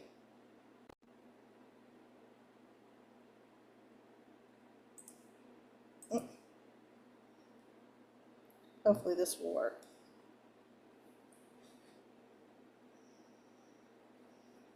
Let's see. So our Constitution provides that the legislature shall meet. Texas Constitution, Article 3, subsection 5, emphasis added. It's not optional. It's a duty. The absconded Democrat House members were elected to meet and vote on legislation, not to prevent votes that may not go their way. Every session, legislatures on both sides of the aisle find themselves on the losing side of a legislative vote. And every session, most of the legislatures find a way to disagree agreeably and behave like adults rather than going AWOL. This truancy ends now.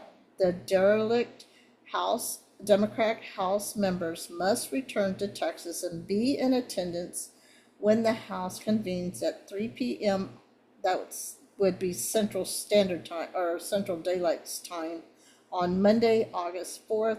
For any member who fails to do so, I will invoke Texas Attorney General Opinion Number KP0382 to remove the missing Democrats from membership in the Texas House. In that opinion, the Attorney General considered whether Texas law allows for a determination that a legislature has vacated office if they intentionally break quorum. The Attorney General concluded that whether a specific legislator abandoned his or her office such that a vacancy occurred will be a fact question for a court. He further concluded that through a quo warranto action, a district court may determine that a legislature has forfeited his or her office due to abandonment and can remove the legislature from office, thereby creating a vacancy. See, these idiots, these idiotic Democrats, the Democrats, are you kidding me? You know, don't you just, they're such suckers, you know. They did this to themselves. If they lose seats because of a special session or a president or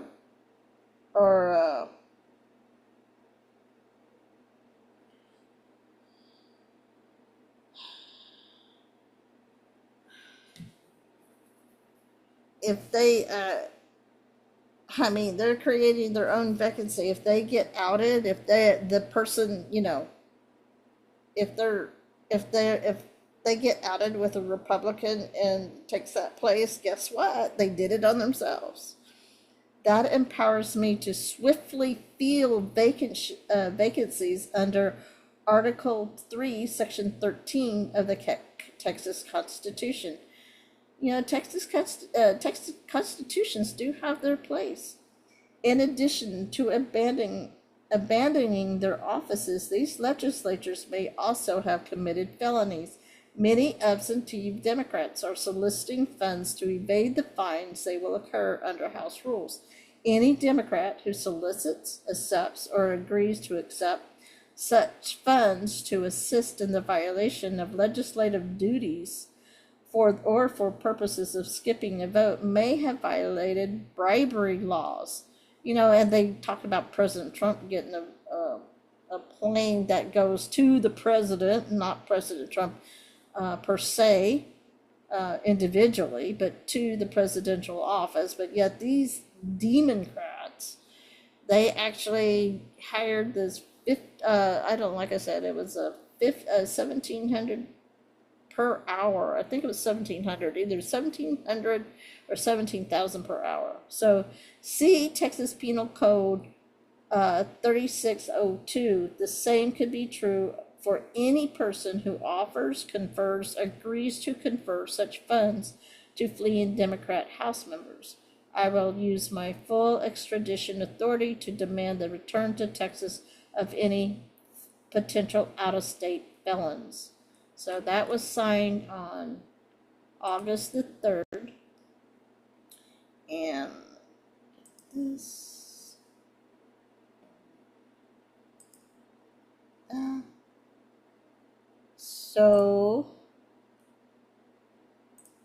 so in conjunction with this, let's see, how do I get that?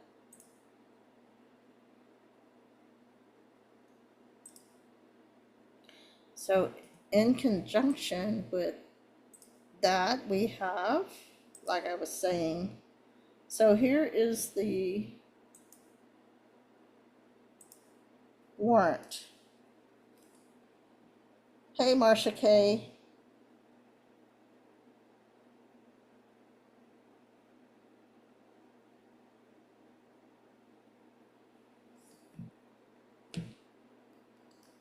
Okay, this is the whole thing. This is just the, this looks like it's just the,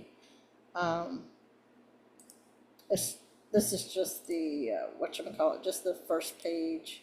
I didn't have the whole thing. I thought I did, but I guess I didn't. But you can see, so this is in the Supreme Court of Texas, regarding Greg Abbott in his official capacity as governor for the state of Texas, a petition for writ a quo warranto. So this is the different attorney generals. So we'll see what these guys do. But we could see that the petition has at least been filled. So maybe Abbott will actually do something this time. I hope, because I mean, they bold enough to do this, because the last time they just got a slap on the hand and nothing happened, and people were ticked. I know I was not very happy when he did that. It was like, are you kidding me? No. I'm surprised that people still have confidence in Abbott because of that. So, let's see, what else do we have?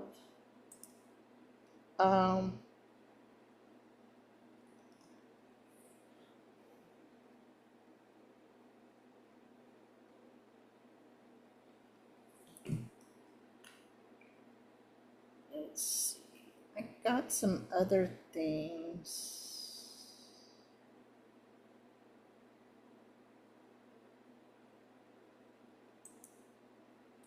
I don't have anything kind of in a logical order, so we'll just have to kind of see what we're see as we do.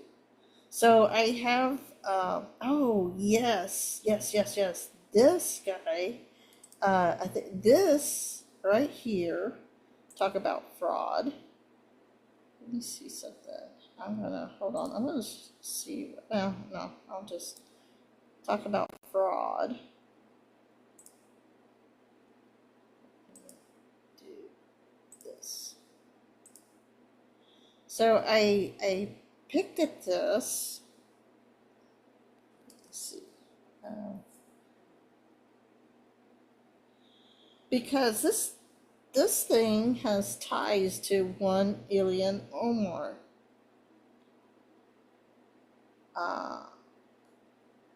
So Minneapolis man pleads guilty, 47th conviction in the Feeding Our Future fraud scheme. This actually came out back in June the 26th, but I ran across this when it came to Ilhan Omar. She was actually seen in videos.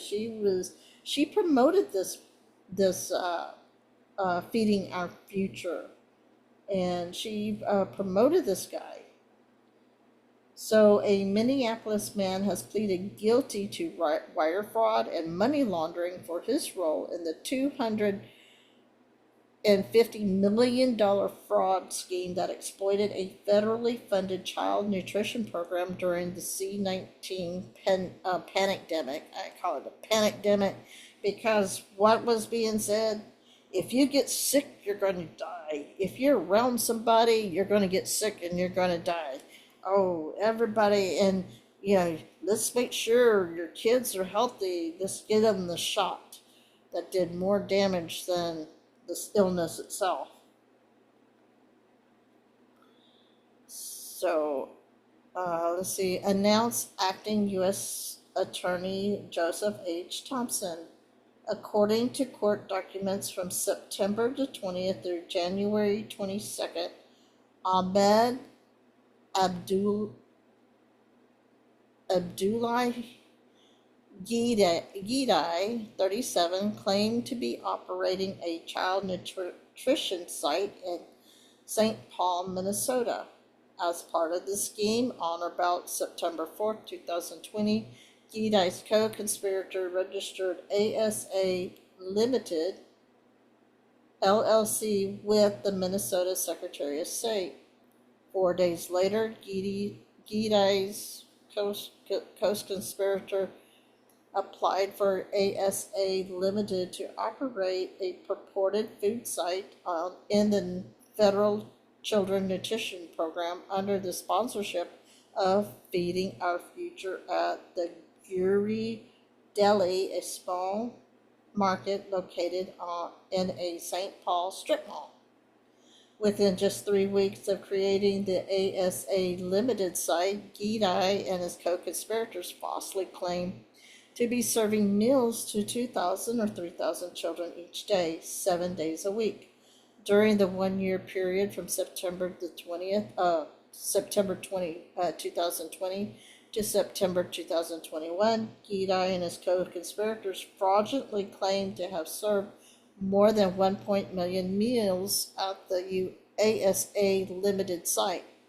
To accomplish the scheme, the defendant and his co-conspirators prepared and submitted inflated meal counts, fabricated invoices, and fake attendance rosters of purported children. To be honest, that's kind of hard because, like, I feed the kids at school, and all I can do is I count the trays that I give them. I can't make them eat the meal, but if they're there, I have to give it to them. Some of them walk away, but I don't count the ones I don't hand out. I only count out the ones I hand out. Like I said, I can't make them eat. So if they don't eat, that food goes to waste. I tell you what, some of these food programs like this, the food goes to waste because the people don't want to eat them.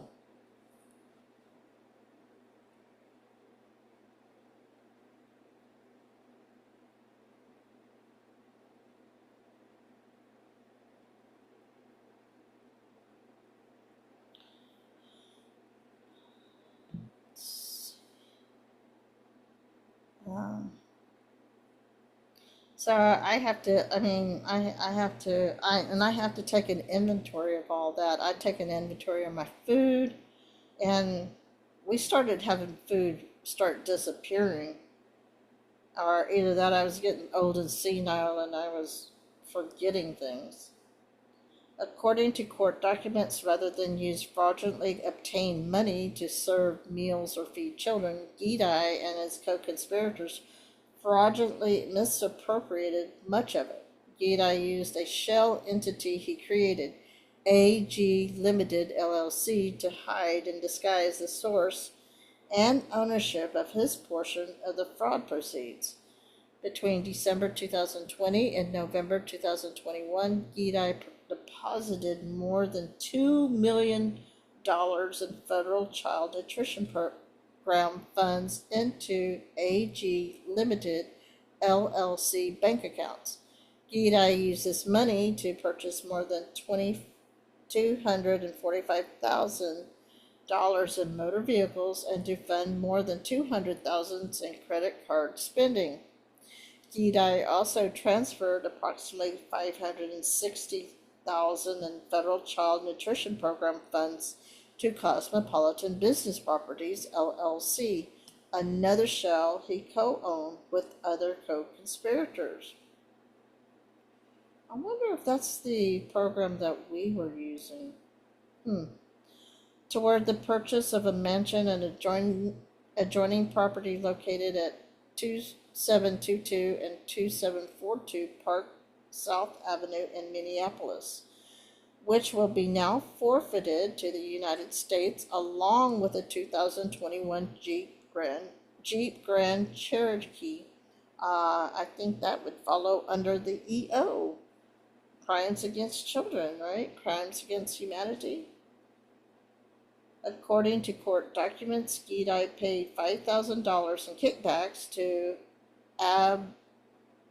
Abdiker Idle, a Feeding Our Future employee, in exchange for sponsoring and facilitating ASA Limited fraudulent participation in the federal child nutrition program.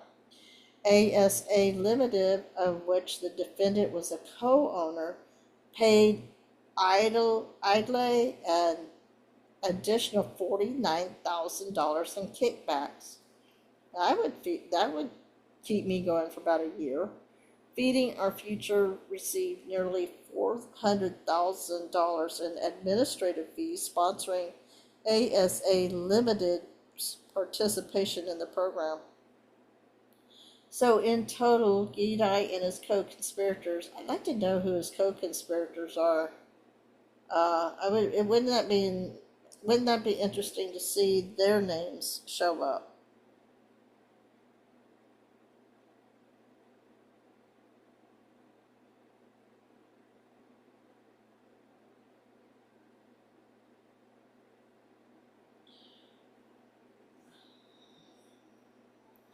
Let's see. So in total, Gidai and his co-conspirators caused a loss of $7.2 million to federal child nutrition programs based on fraudulent claims submitted through Feeding Our Future. Gidai pleaded guilty today in U.S. District Court before Judge Nancy E. Brazel. Its sentencing hearing will be conducted or scheduled at a later date. The case is the result of an investigation by the FBI, IRS, Criminal Investigations, and the U.S. Postal Inspection Service. Acting U.S. Attorney Joseph H. Thompson and Assistant U.S. Attorneys Matthew S. Ebert, Harry M. Jacobs, and Daniel W. Bobier are prosecuting the case. Assistant U.S. Attorney Craig Bond is handling the seizure and the forfeitures of assets. So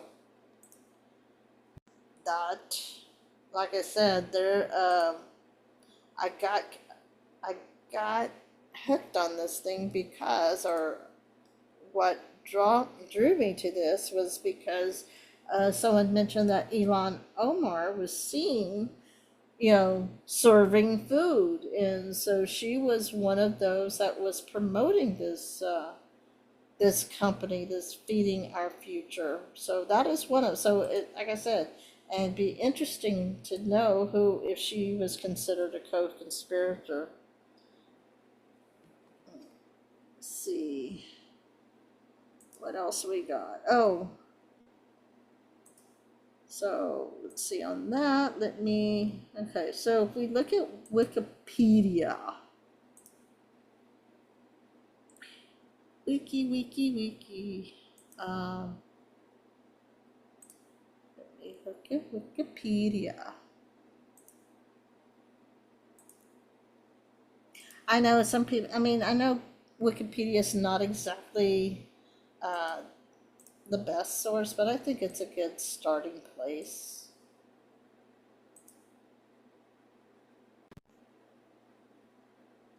So Feeding Our Future was established back in 2016, and it dissolved in 2022. Interesting. And then it was a 501c3 up until 2020.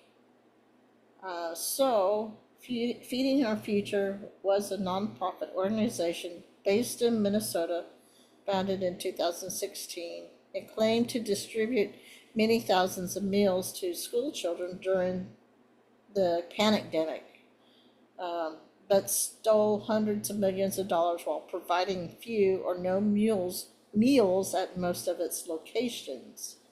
So although the state agency responsible for monitoring the school meal program repeatedly tried to cut off funds to Feeding Our Future, the organization was not shut down until FBI raids and federal indictments in 2022. As of mid-2025, out of 72 suspects indicted in the fraud, 43 have pled guilty. Another 7 individuals were found guilty at trial, including the leader of the scheme, Amy Bach, while many others awaited trial. So,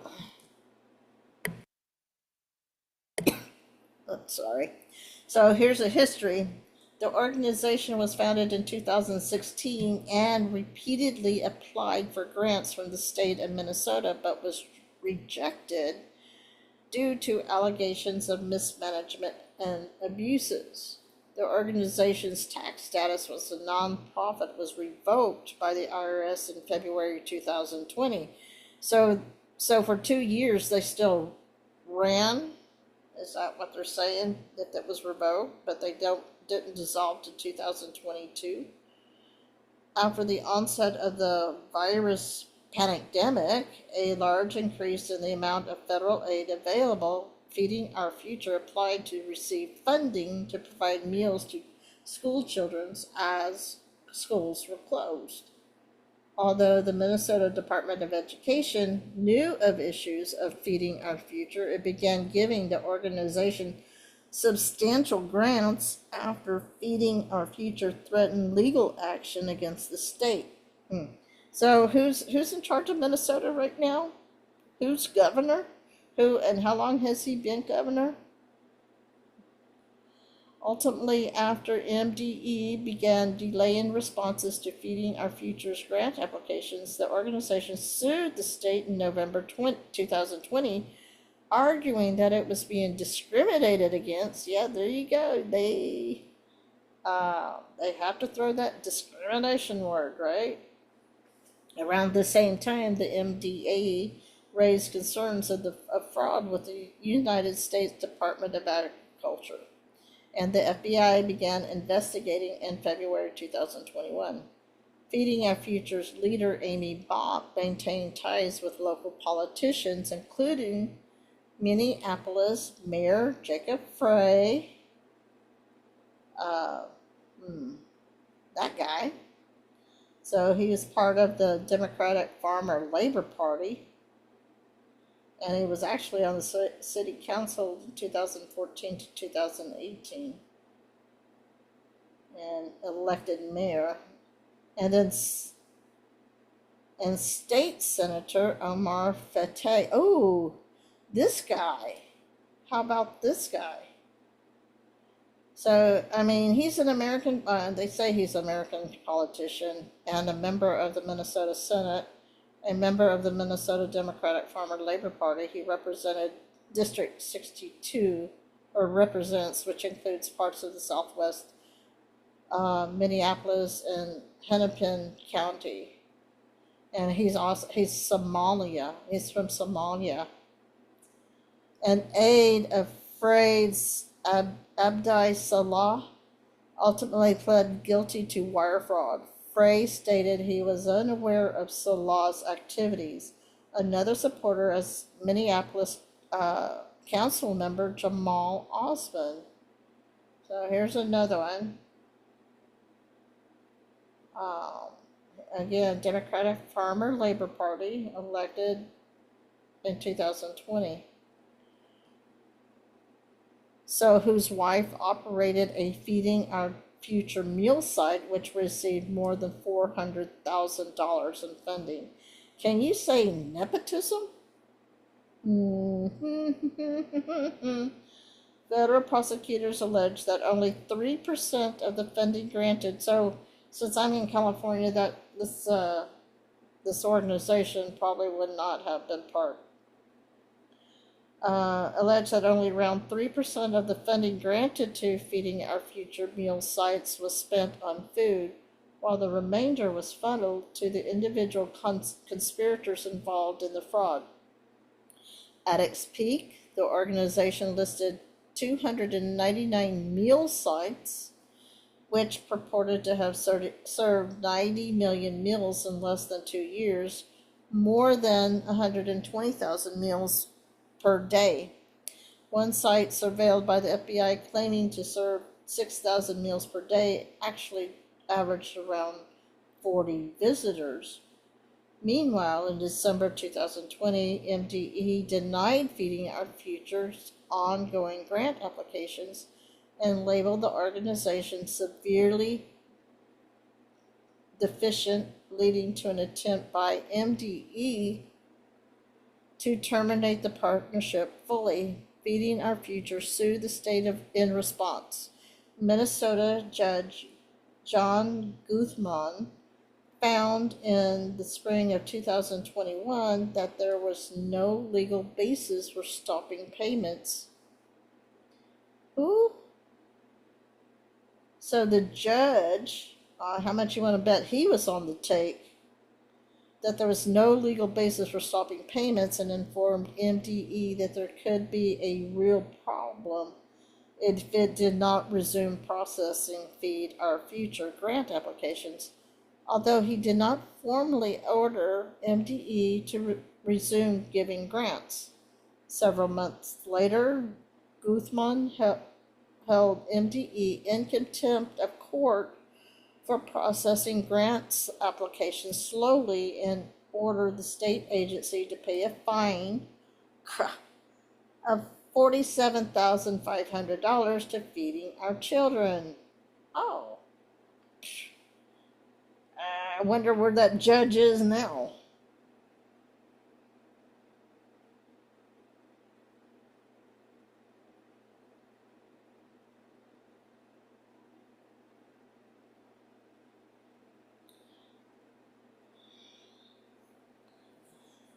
In January 2022, the FBI raided a number of Feeding Our Future meal locations, and the nonprofit was disestablished shortly thereafter. That fall, members of the organization were accused of defrauding the state's USDA-funded school nutrition programs of at least $250 million, or $250,000 over the course of the C-19 pandemic, led by the organization's president, Bach. On September 20th of 2022, the U.S. Attorney Andrew M. Luger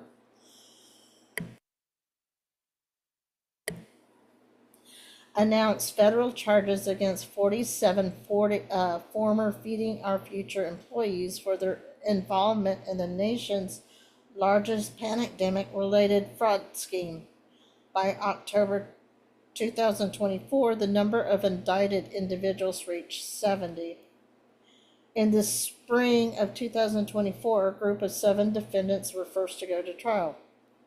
Near the end of the trial, an attempt was made to bribe a juror to vote to acquit. So can you say jury tampering with $120,000 in cash? The juror reported the incident and was dismissed to avoid the appearance of impropriety, along with another who heard about the incident from a relative. Oh yeah. The jury was sequestered for the remainder of the trial. Of the first 7 defendants, 5 were convicted on most charges against them, while 2 were acquitted. Several weeks later, 5 suspects, including 3 of the defendants from the first trial, were indicted on charges related to the bribery. One of the individuals indicted for bribery had been acquitted of fraud during the trial. All 5 suspects in the bribery case had pleaded guilty to the resulting charges by May 2025. So a federal court handed down the first sentence in the scandal on March the 15th, 2024. Mohammed Ismail, I wonder if that's misspelled, received a 12-year sentence. 2 of the 3 accounts involved conspiracy. He was ordered to pay more than $47 million in restitution. The second trial in the case began in February 2025 for Amy Brock, the ringleader of the scheme, and the leading co-conspirator Salim Saeed. On March the 19th, 2025, Brock and Saeed were both found guilty on all accounts. 2 additional suspects, the 71st and 72nd, were indicted in May and June 2025. One was arrested just before boarding a flight out of the United States at Minneapolis St. Paul International Airport. By July the 2025, out of 72 suspects indicted in the fraud, 43 had pled guilty. That's a lot of conspiracy. That's a lot of fraud. Can you believe that web? I mean, that's like the spider web of all spider webs, right? I mean, of course, we know that Congress is full of that too, but still, 43 had pled guilty and 7 had been found guilty at trial, while many others awaited trial. Although more than $250,000 or $250 million is alleged to have been stolen, only around $75 million, oh my, have been recovered as of early 2025, as much of the money was spent on unrecoverable expenses like luxury meals and hotels, or was transferred to overseas investment. Oh, now we got another RICO, overseas, which the United States cannot seize. So though not all of those charged and convicted in the case were members of Minnesota's Somali American community. What is the nationality of Omar? Hey, Canadian Bacon. And Remnant. Hey, Remnant. What is Omar? What's Ilian Omar? What is she? Is she a Somalian, I think? Whether first-generation immigrants or native-born, Amy's Bach, the leader of Feeding Our Future, and a white woman, I have to put that in there, right, accused state agencies of discrimination against the Somali community in the months before charges were filed. A Somali American investigator for the Attorney General of Minnesota's office suggested that accusations of racism made against state agencies led to hesitancy in taking action against Feeding Our Future. That's it. I have worked, when I worked with the Texas Attorney General's office, that's the thing. A lot of times people, if you are not I hate to say it, and I don't like to use this terminology, but it's what, if you are not, I hate to use the word white, but if you're not Caucasian, if you're from another, if you are from another background, a different background, they're afraid to get rid of anybody. That's the reason why, even if you're an at-will, they have to have documentation in Texas. You can work for the government, state of Texas says they're at-will, but what they do to cover their bases, they have to document what if you mess up, if they've given you warning, if they've given you a chance to make things right, because they're afraid of being sued, and they're afraid of being accused of discrimination. I mean, how many people, that is just,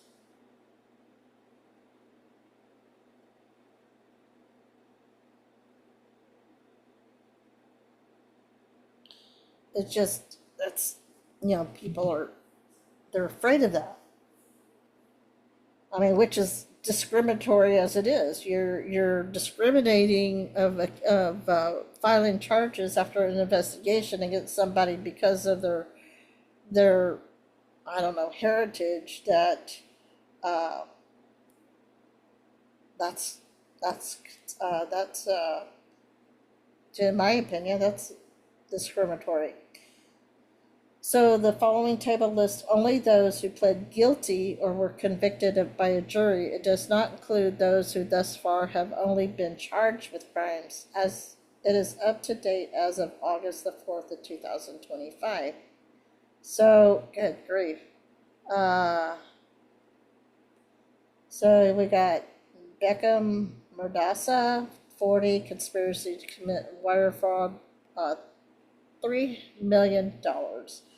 Yadif Youssef Ahmed, 33, $2.1 million. Hannah, I don't even want to, but 7.1. Abdul Abakara Ali Awad, wire fraud, money laundering. Liban Yassine Mulata Ali, aiding and abetting. Good grief, 3,000 or 3 million, 1.1 million. That's a lot of money. 3 million. I don't want that much money. I really don't. That's a lot of money. I mean, just give me enough that it's, I can make my bills. I could pay my, pay. It'd be nice to pay off a car, not having to worry about a car payment. Just, pay, maybe even pay off a house, and then, yeah, I know my internet is unstable, but pay off a house, and just have enough to. I don't want just enough. I do want more, but where I don't have to, just scrimp and save for 5 years just to go to a halfway decent vacation. Like, I mean, these are old adults too, in their 50s, 40s, 63. Theft. Some of these haven't been sentenced yet. They haven't been sentenced because the sentencing isn't until later. We've got, so it looks like the youngest may be 29. You have a 63-year-old, $5 million. You got some making more than that.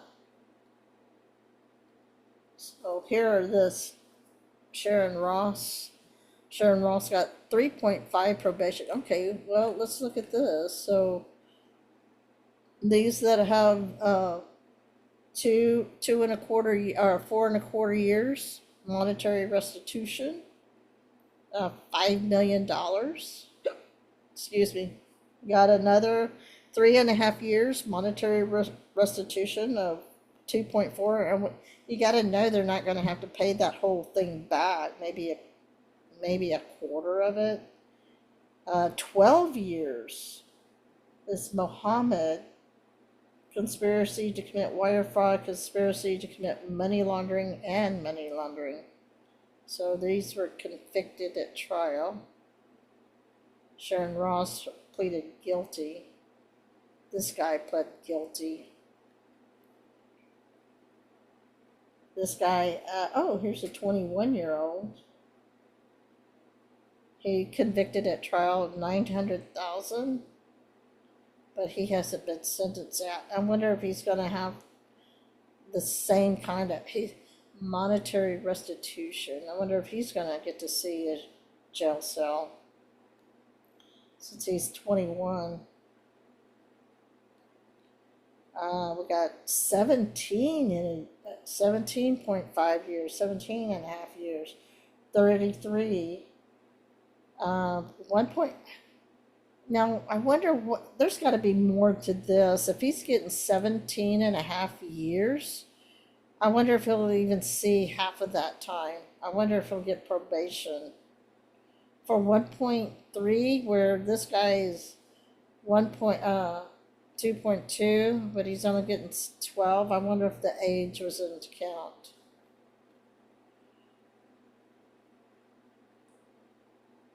Got wire fraud here. but he didn't have to. He didn't get any money. Why? So, huh? Can, well, I guess it's the American dream, right? Come to the U.S. and steal all the money. So,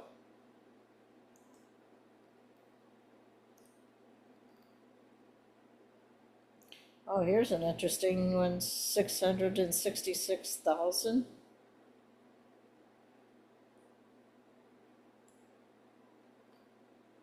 So, anyway, I just thought, like I said, I understand that the alien armor is in that too. Is somehow.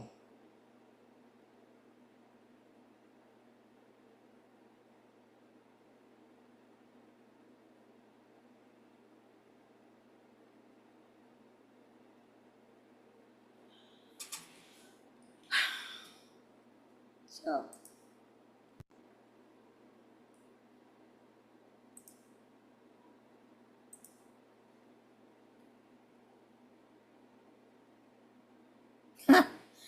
yeah, Mog's device too. Thank you for joining for a few minutes. So, help me beat those algorithms on Rumble, Help those, maybe I can get some more participation in Rumble. But so thank you for hopping on to, for a few minutes, Mog device too. I hope you're still there.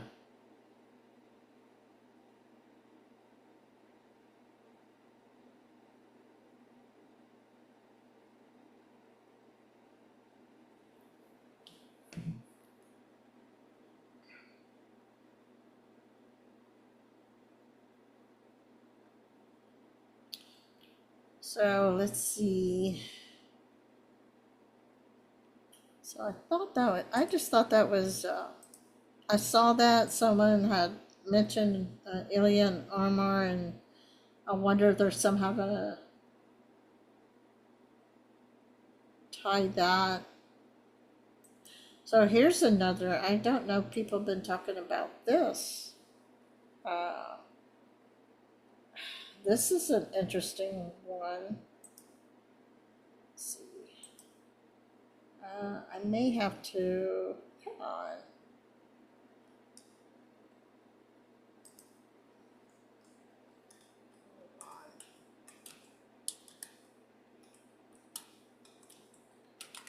See what my task manager says.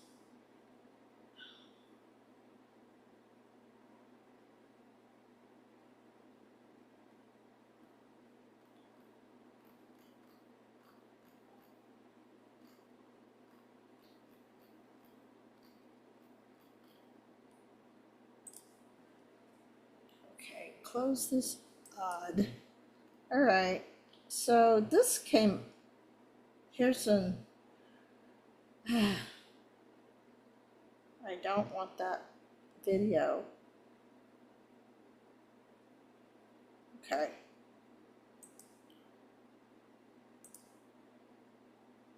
So.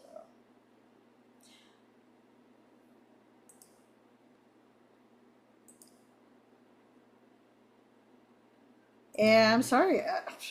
I wonder if that's one of the reasons why people don't stay very long is because of the ads. Hold on. What the what? Okay. I don't want to check that out. Okay, here we go.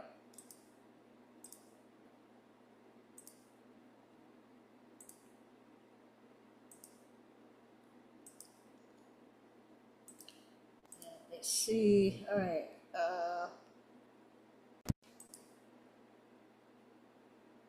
Okay, that's fine. All right, here we go.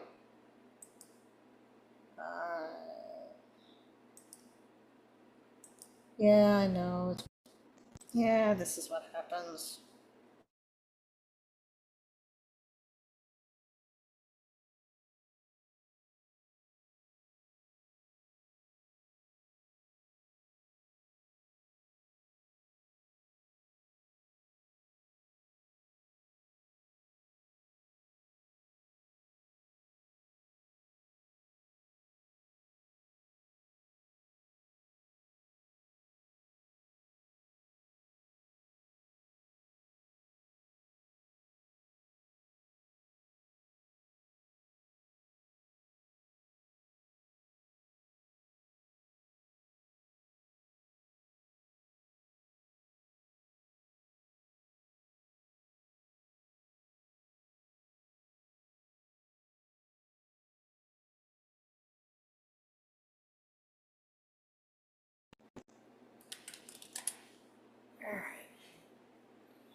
Looks like I'm back. Can y'all hear me now?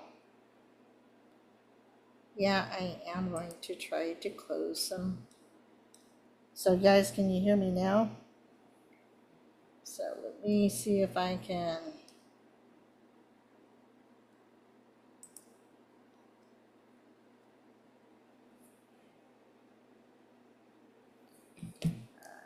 Um,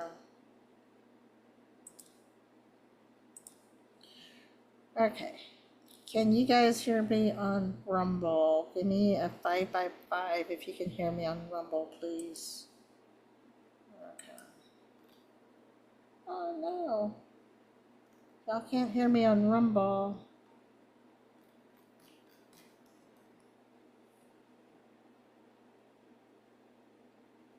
Okay, I'm good. Okay. So.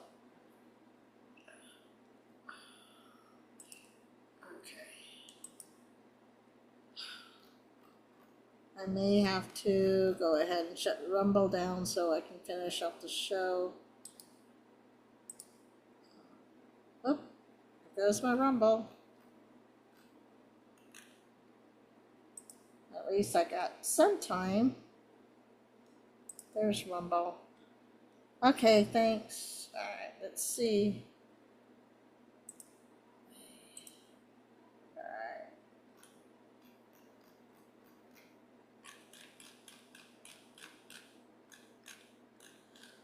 Okie dokie. Let's see if I can do this again.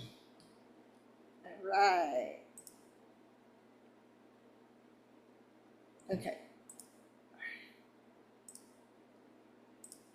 So I don't know if y'all saw this. This is a whole school board resigned after an audit. So that's a good thing. So the let's see.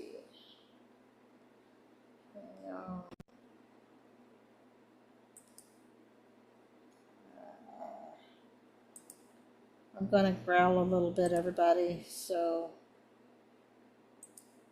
I don't know. I may not. So Zoom doesn't want to share, it looks like. There we go. So there we go.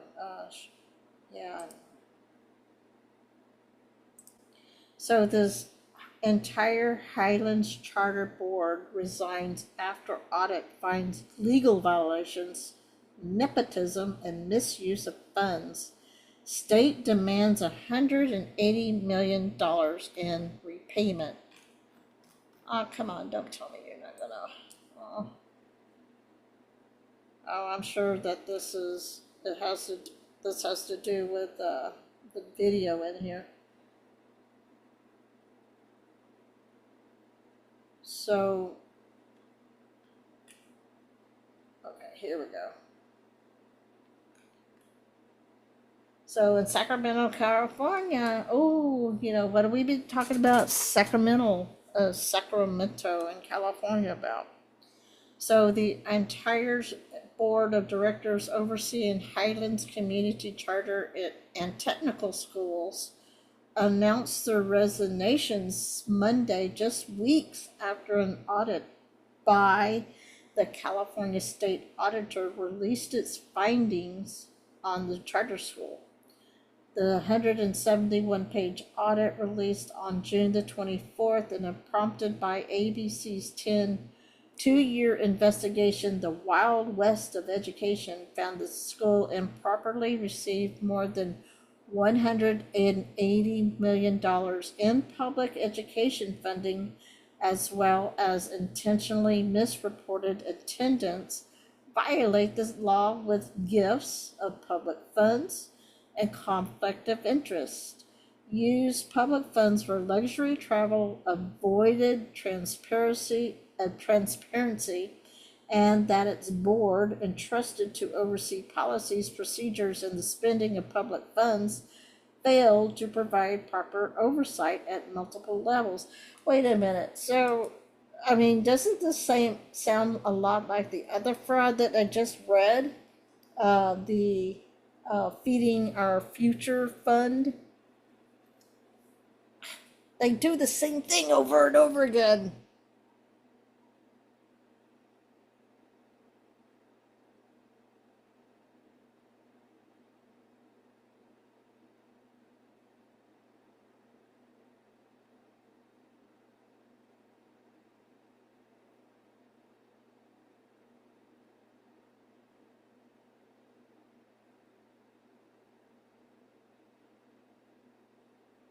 Okay, alrighty. Well, shut down then if it not. Okay, during a special board meeting Monday. So when did this come out again? This came out on July the 8th. So this is about a month old. During a special board meeting Monday, trustees first voted to remove board member Sonia Cameron. The motion was made in relation to the HCCT's board policy regarding nepotism. According to the state audit, Cameron's daughter benefited from nepotism when she was hired as Highlands Director of Attendance and Admissions, a leadership position with a $860,000 salary despite lacking minimum qualifications, including a bachelor's degree. A lot of times, in all fairness, they allow experience, I mean, depending on her age, to take place of a degree, a college degree. Auditor said during board meetings to approve her daughter's position, Cameron did not recuse herself from the approval decision and in fact made the motion to approve the consent item. The motion to remove Cameron passed with 5 board members voting yes and 2 no, one of which was Cameron herself. Well, of course. This is not what I was hoping for this meeting, Cameron said, adding, it's time to right the ship. Let's see.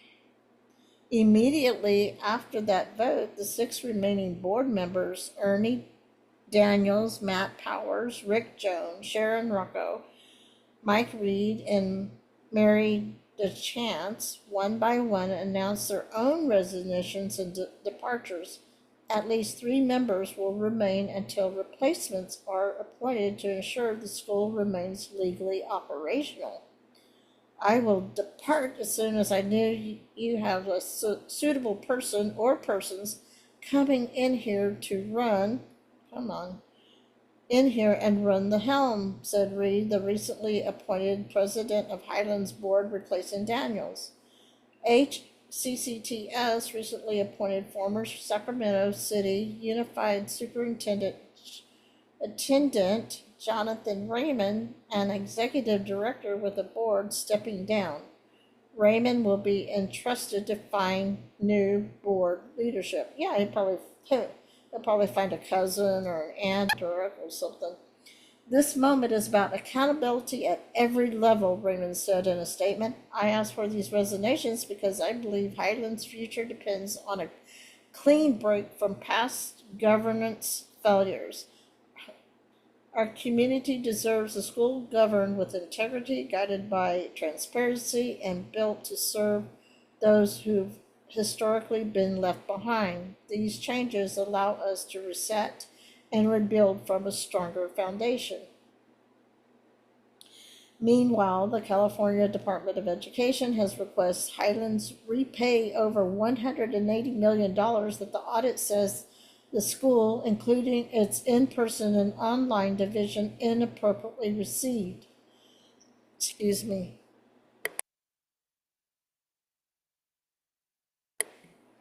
Okay, this one's going to be an interesting way of pronunciation. Assembly member Al Marachucci the chair of the state's Assembly Education Committee and one of 4 lawmakers who requested the audit call the development a validation of whistleblowers' concerns. Those taxpayer dollars that were wrongfully received at Highlands, operators said Murachushi. So it's only right that they have to pay that money back. In a statement to ABC 10, the California Department of Education said their agency takes the appropriate use of education funds very seriously and has previously expressed concern over the lack of measurable student outcomes at Highlands charter schools. We will continue to be supportive of increased effective oversight. Raymond provided ABC 10 with the following statement in response to the California Department of Education's request. We're still reviewing the letter and Highlands' legal options, including appeal. While we acknowledge gaps in attendance reporting and have instituted sweeping reforms, it's simply false to suggest no instruction took place for 2 years. Thousands of students showed up, learned, and graduated. Let's be clear. Any suggestion that Highlands could give back $180 million is political theater and would force the school to close. Lawmakers, regulators, and CDE cannot let that happen, not to tens of thousands. Oh, here we go. Not to tens of thousands of immigrants, refugees, and second chance students who count on Highlands as a lifeline. So here's the crux of the matter. Right? How about that? There you go. That's the motivation.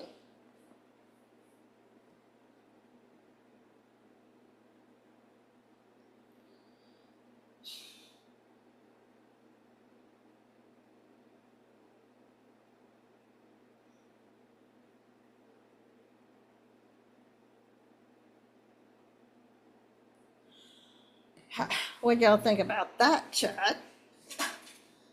So this, I guess the USAID probably fund, I wonder if they were getting USAID money. So the lawmakers want money back. But I think that's interesting.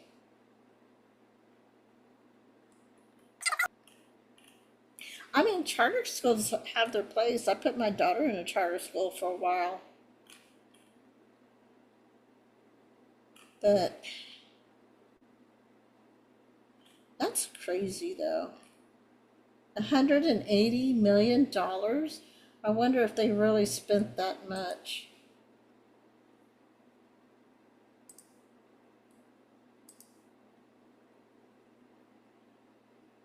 So anyway, let's see. We got. Oh, did y'all lose me?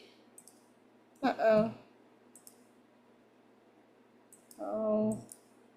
Okay, I guess I am going to have to I'm going to have to shut down Rumble because it is not allowing me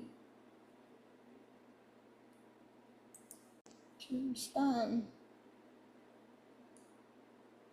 It's not letting me turn on my mic. It does that. So let me stop my sharing.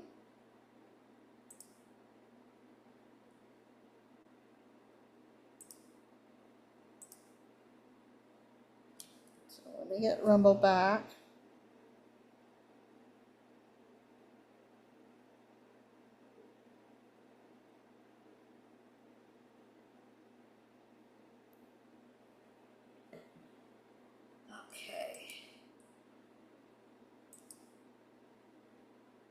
Okay, so, all right, I think I've gotten my, yes, it looks like I got my voice back on Rumble.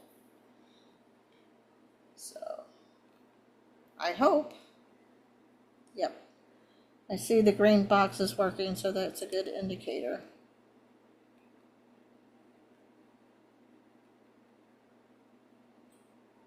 I'm gonna see.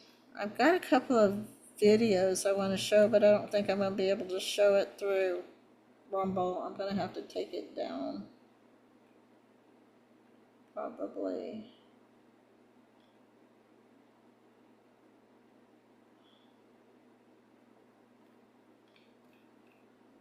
So I do want to talk about this real quick too.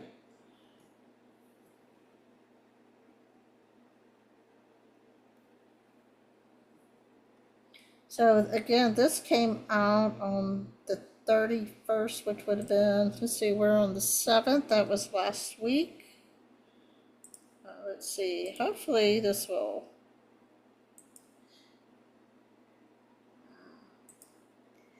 Thank you, Mog. Oh, yeah. So I don't know if y'all saw this, if anybody's covered this. I think it's like, what is happening? We know that things are just ramping up for us to it. So 4 shootings in Flint early Sunday leave 2 dead and several injured. So this was in Flint, Michigan. 4 separate shooting incidents in Flint's north side left 2 people dead and at least 9 others in serious injuries over slightly more than an hour Sunday morning. So the Flint Police Department says the shootings were reported on Stewart Avenue, 2 different scenes along Industrial Avenue and at a gas station on North Saginaw Street around 3:50 to 5 a.m. Police Chief Terrence Green said a fight broke out among cousins in the 600 block of Stewart Avenue around 3:50 a.m. The fight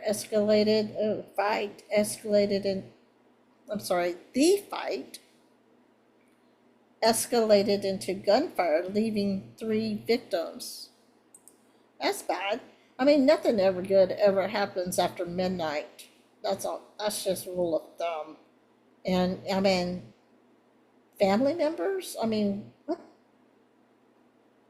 Ambulances rushed all 3 to Hurley Medical Center, where a woman was pronounced dead. An adult male and female were listed in critical condition on Sunday.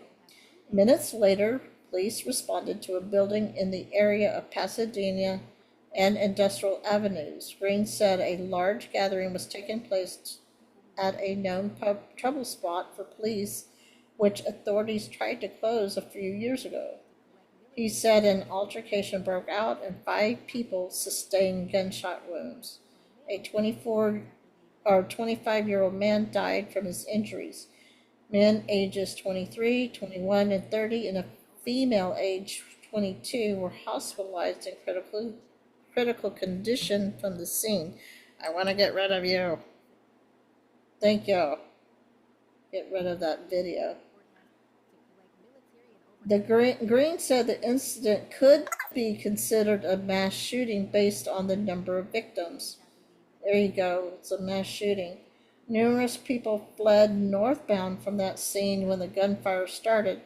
Green said a road rage incident started 2 blocks north at the intersection of Industrial Avenue and Carton Street. Green said a suspect fired shots into a vehicle there. Around 5 a.m., a 4th shooting was reported at the Marathon gas station at 2905 North Saginaw Street.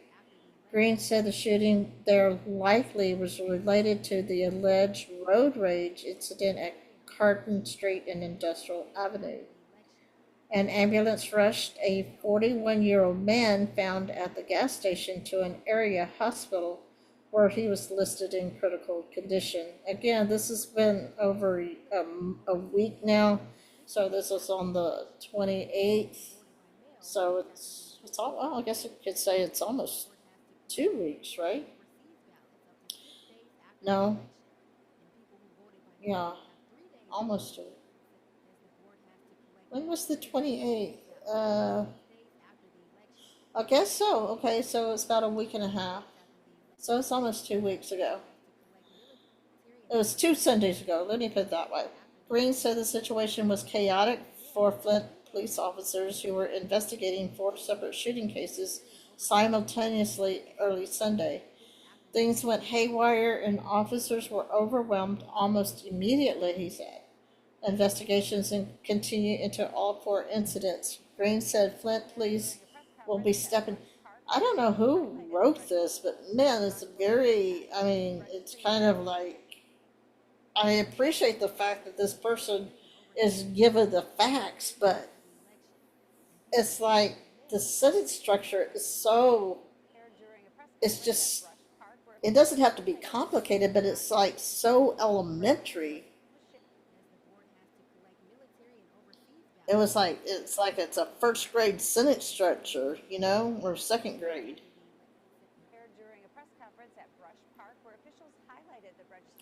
Investigations continue into all 4 incidents. Green said Flint police will be stepping up. Who's Green again? Who is Green? Is that the? Will be stepping up paroles to stop large gatherings from taking place in the wake of Sunday shootings. Large gatherings won't be tolerated, and this is the reason why, he said. There will be zero tolerance for all of our officers. We will be impounding vehicles. We will be initiating traffic stops. We'll be clearing these locations out. This is what happens when you have an incident like this. The Pasadena industrial incident, it could be, categorized as a mass shooting. That's how many victims we had.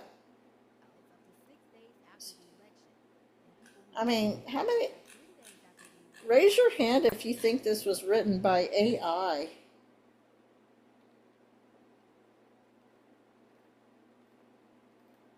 What do y'all think? I think this may have been okay, so that's the police chief. I bet you this was written by AI. Anybody wanna?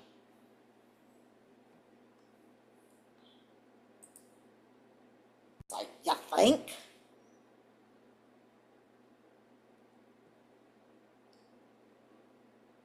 Okay, hold on. Oop. Oh, I lost my microphone again. On Rumble. Nice. Oh man.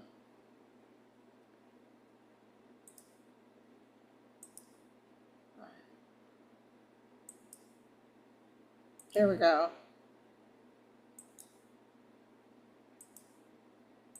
Alright.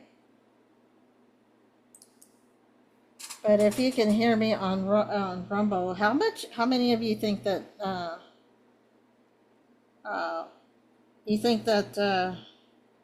maybe that article was written by AI?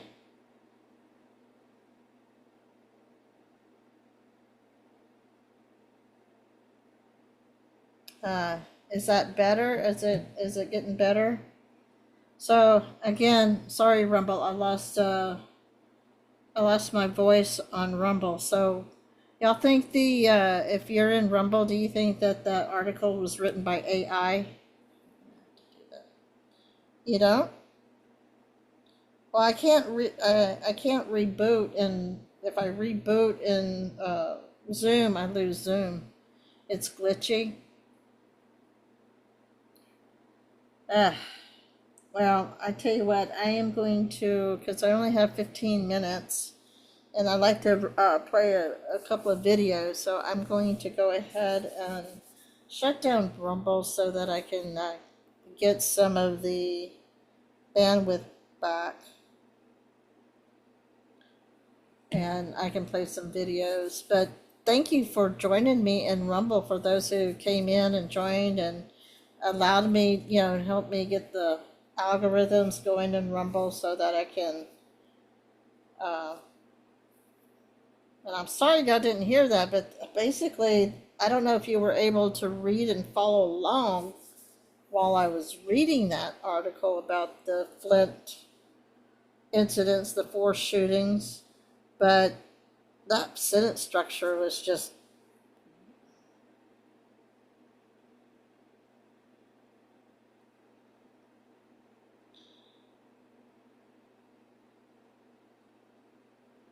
so.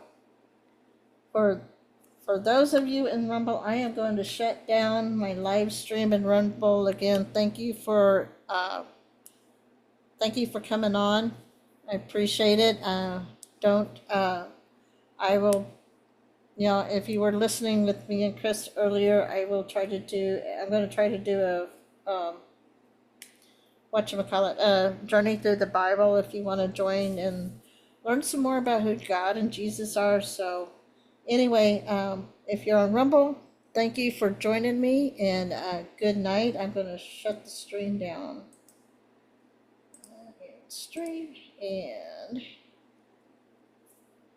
close the room. All right. So thank you, gal.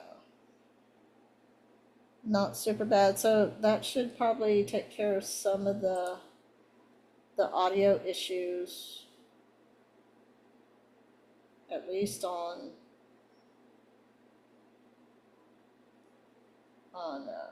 Zoom. And I'm going to. All right.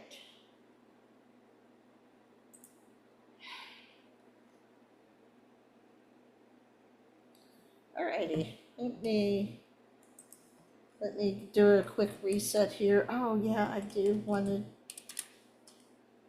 So I don't know. Did y'all see that Judge Janine is now officially? I think she's the attorney for.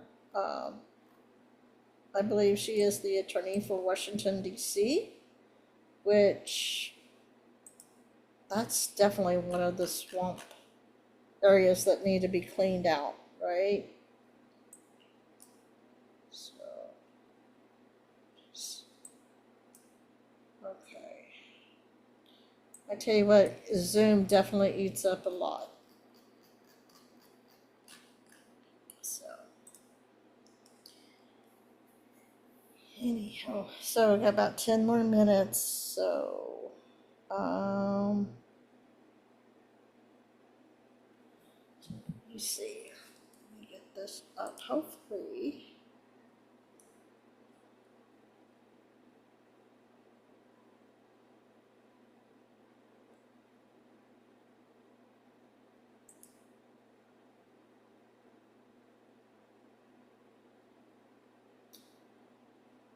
Come on.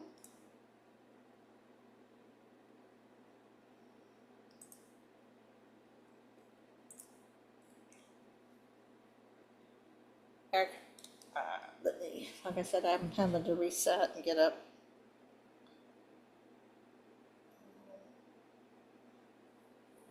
So hopefully she will. Oops, I didn't do that. Uh-oh. Let's see. That's not where I wanted to go with that. Ah!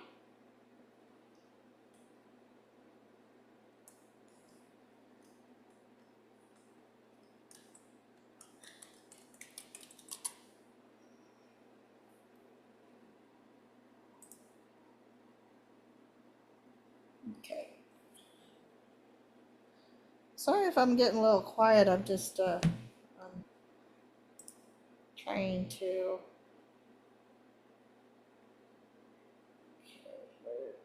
Oh, okay.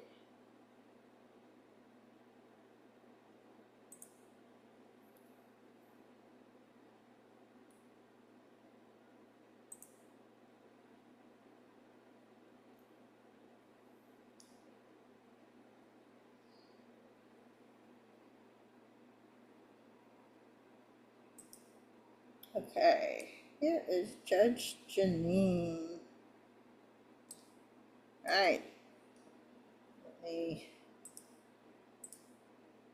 get this. share sound. So let's see. I gotta unmute. I don't think I can. Hope you can see that, but all right, I'm gonna play this. All right, good afternoon, everyone. Today we are taking a stand against those individuals who seek to threaten and intimidate public officials.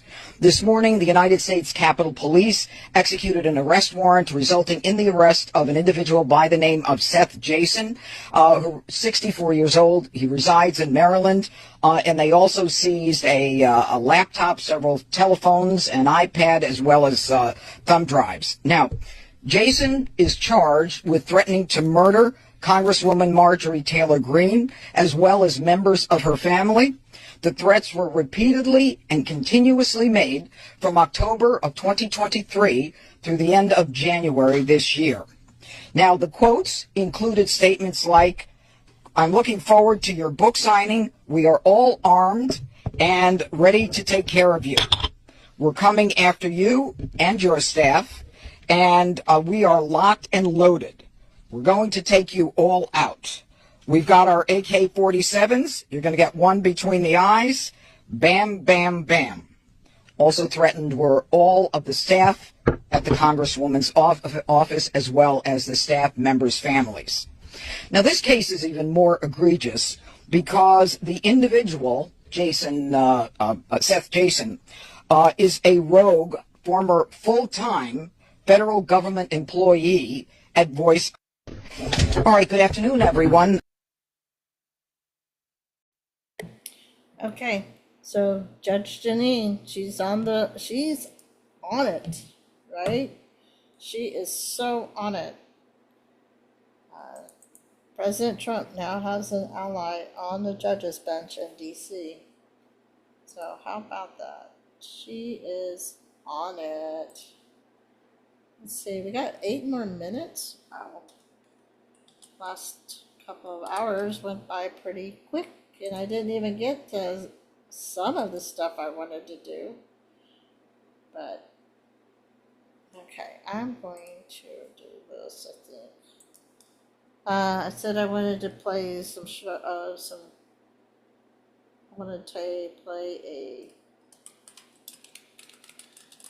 I wanted to play a couple of videos or songs. You know, I like to play songs. I like to play patriotic songs.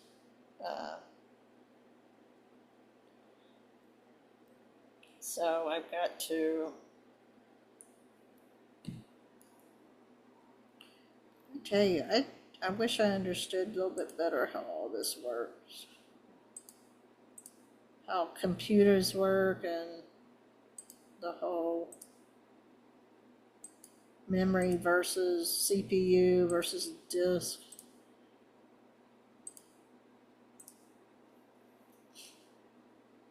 So, gotta clean up some of this. Okay, so let's get to it, do it.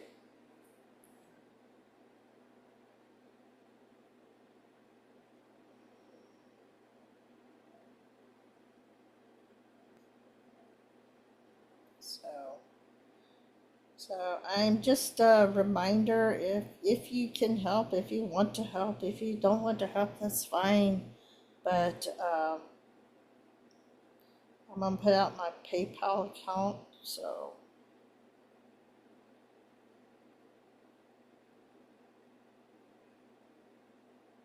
and I hope to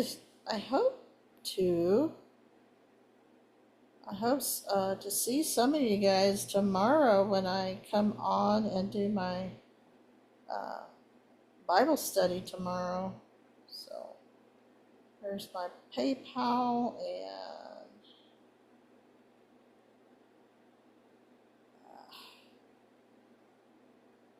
gotta go to different places to find different links.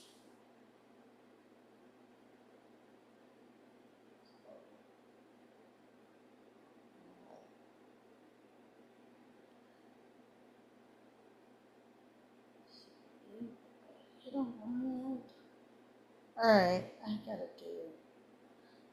Okay, so let's see what we got, what I can come up with to play.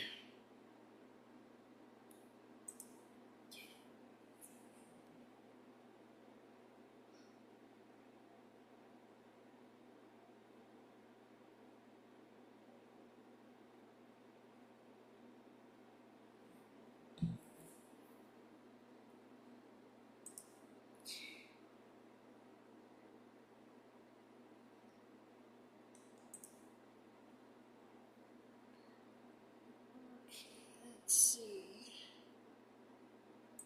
This. What? All right, hold on.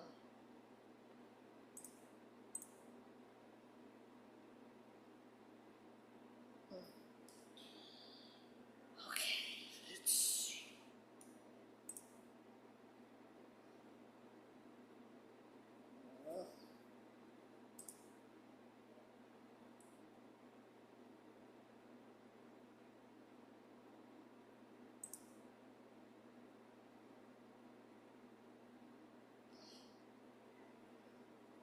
All right, come on.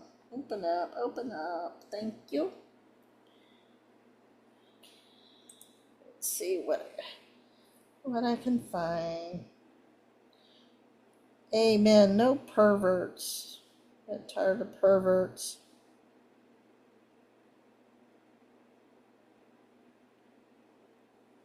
All right, let's see what we can do.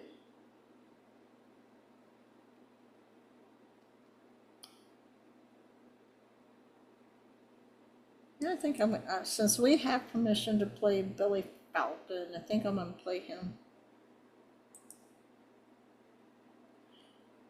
All right. I really wish I could do this with Rumble too, but once I get OBS, maybe that will change. So I'm only doing one streaming. So anyway, hold on. I hate it when it hurts before I'm ready, you know? Come on. I'm not ready. I'm not ready. Thank you very much. Okay, this was actually after President Trump was attempted. So. Alive and well, I'm wide awake. Won't take your brand, I'm not God, Lord of the flies. I pity you and you me mine. Lust of the flesh, lust of the eyes. Your bloody mouth unsatisfied. God sees the trap you set for me. He'll not be mocked, I will be free. We will not bend, we will not break. How dare you touch what God gave? We'll never give in, never give up, never back down, never surrender. Never surrender. Your fear will not make me behave. I won't march in your masked parade. Your hollow threats won't shut me up. I won't bow down, enough's enough. You say you'll give us what we need, as if you own the air we breathe. Stand up 100 million strong. Thought we lied down, well you thought wrong. We will not bend, we will not break. How dare you touch what God gave? We'll never give in, never give up, never back down, never surrender, never surrender. Oh, I walk through the valley of the shadow of death. Just keep going, keep on going. Jesus with me every step. Just keep going, keep on going. Walk through the valley of the shadow of death. Just keep going, keep on going. Jesus closer than my breath. Just keep going, keep on going. We will not bend, we will not break. How dare you touch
He will guard the feet of his saints. It's 1 Samuel 2, 9 through 10, New King James. But the wicked shall be silent in darkness, for by strength no man shall prevail. The adversaries of Jehovah shall be broken in pieces. From heaven he will thunder against them. Jehovah will judge the ends of the earth. He will give strength to his king and exalt the horns of his anointed. So, thanks for watching. Please like, share, subscribe, dance, sing, laugh, pray. And that was Billy Falcon. So, just wanted to try to do something on a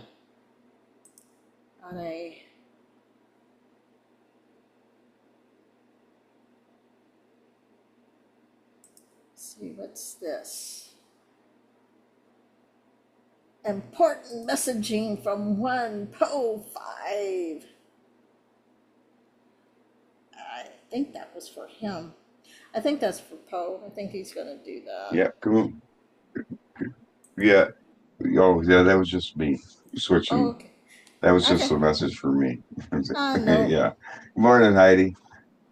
Good morning. How are you Yeah, this morning? I messaged myself. I talk to myself. I'm my best friend. I said I talk to myself all the time. Well, good. Do you answer You know, yourself all gotta the have somebody time? to talk to. Do you answer yourself too? Yep. Yep. I got it going on. Got to talk to somebody. Well, do you get intelligent conversation or get intelligent feedback when you do? Smartest guy I know. Smartest guy I know. So. So did you see, I mean, before I go, I know you probably have a lot, but did you see, I think it's Oklahoma, they're going to start requiring people to, if I remember correctly, if I saw it correctly, I think they're going to start requiring people who run for office to know the Constitution, or maybe they're bringing back government in school. I don't know, but I thought that was okay. Yeah, we need more people who understand, not just read the Constitution, but understand what it means. They need to go back and look at the founding fathers. I don't know if people realize how many of our founding fathers were actually preachers, you know? So. Yeah. So anyway, go ahead. Yeah. No, nothing. Go ahead. I'm not into all this preaching, and you got to follow this, or you're going somewhere, or I don't believe everything you guys are put down all the time. So you guys can say whatever you want, and I'll say whatever I want to. Okay. So. Okay. I think that we've been followed by, people. They've changed these rules so many times, that you don't know what you're following. That's what I'm telling you. Mm-hmm. Okay. Well, I just want to say thank you again for those who were listening, and thank you to who followed me on DLive, and I will. So, Poe, you have a great show. I know you always bring it. And, oh, by the way, have you heard from Tim? Has Tim come back yet? Yeah, I talked to Tim. He was in chat yesterday. He's doing better. He'll be back Monday, he says. Okay. So, Well, somebody's going to have to cover his show tomorrow night. Yeah, I won't be able to. I won't be able to because my grandson's having his first scrimmage. They're having scrimmage tomorrow, and it's going to be late. And I'm just who said in chat? Who said in Gilded that they were going to take it? Was that you? It was me, but And then I got word that tomorrow afternoon, by the time we get done, I'm going to be wiped, and so I'm not going to be able to take it after all. I didn't know they had scheduled a scrimmage, and it's his first game. It's preseason scrimmage, So I'm not going to be able to do it after all. So either Well, you you, should say it in Gilded that you're not going to be able to do. No, no, no. You guys got to stop dumping on me all the time. You got well, to go into Gilded and tell them that you're not taking it. I have, I mean, Because everybody thinks you're taking it. well, I put in there yesterday. I I mean, told Bigley, I told Bigley, I'm going to, I was just waiting to see if Tim contacted. I hadn't heard from Tim because it was all based on whether or not Tim, because he had put in there that he thought he was going to be able to come and cover it, but I said, okay. And I did put in there that I wouldn't be able to cover it, but it was all going to be dependent on Tim, you know. But either way, I wasn't going to be able to cover it. So, yeah, I'll I'm look just, at, I didn't see you put a post anything in Gilded saying that you're not covering it. yeah, And somebody said they were covering my last Friday afternoon show after I covered his show last uh-huh. Thursday, and nobody covered my show. And I think that was you that said that you were going to cover my show. I And covered then somebody. nobody showed No, up, and I really didn't even have it. I didn't have nothing to play. I just had to wing it. I did. I was a little upset. I covered. So and now this is to. I don't want to argue on here. All right, Uh, let's just let me get on with it. I'm not. I'm just saying. I covered LC's show, but I don't know about the other.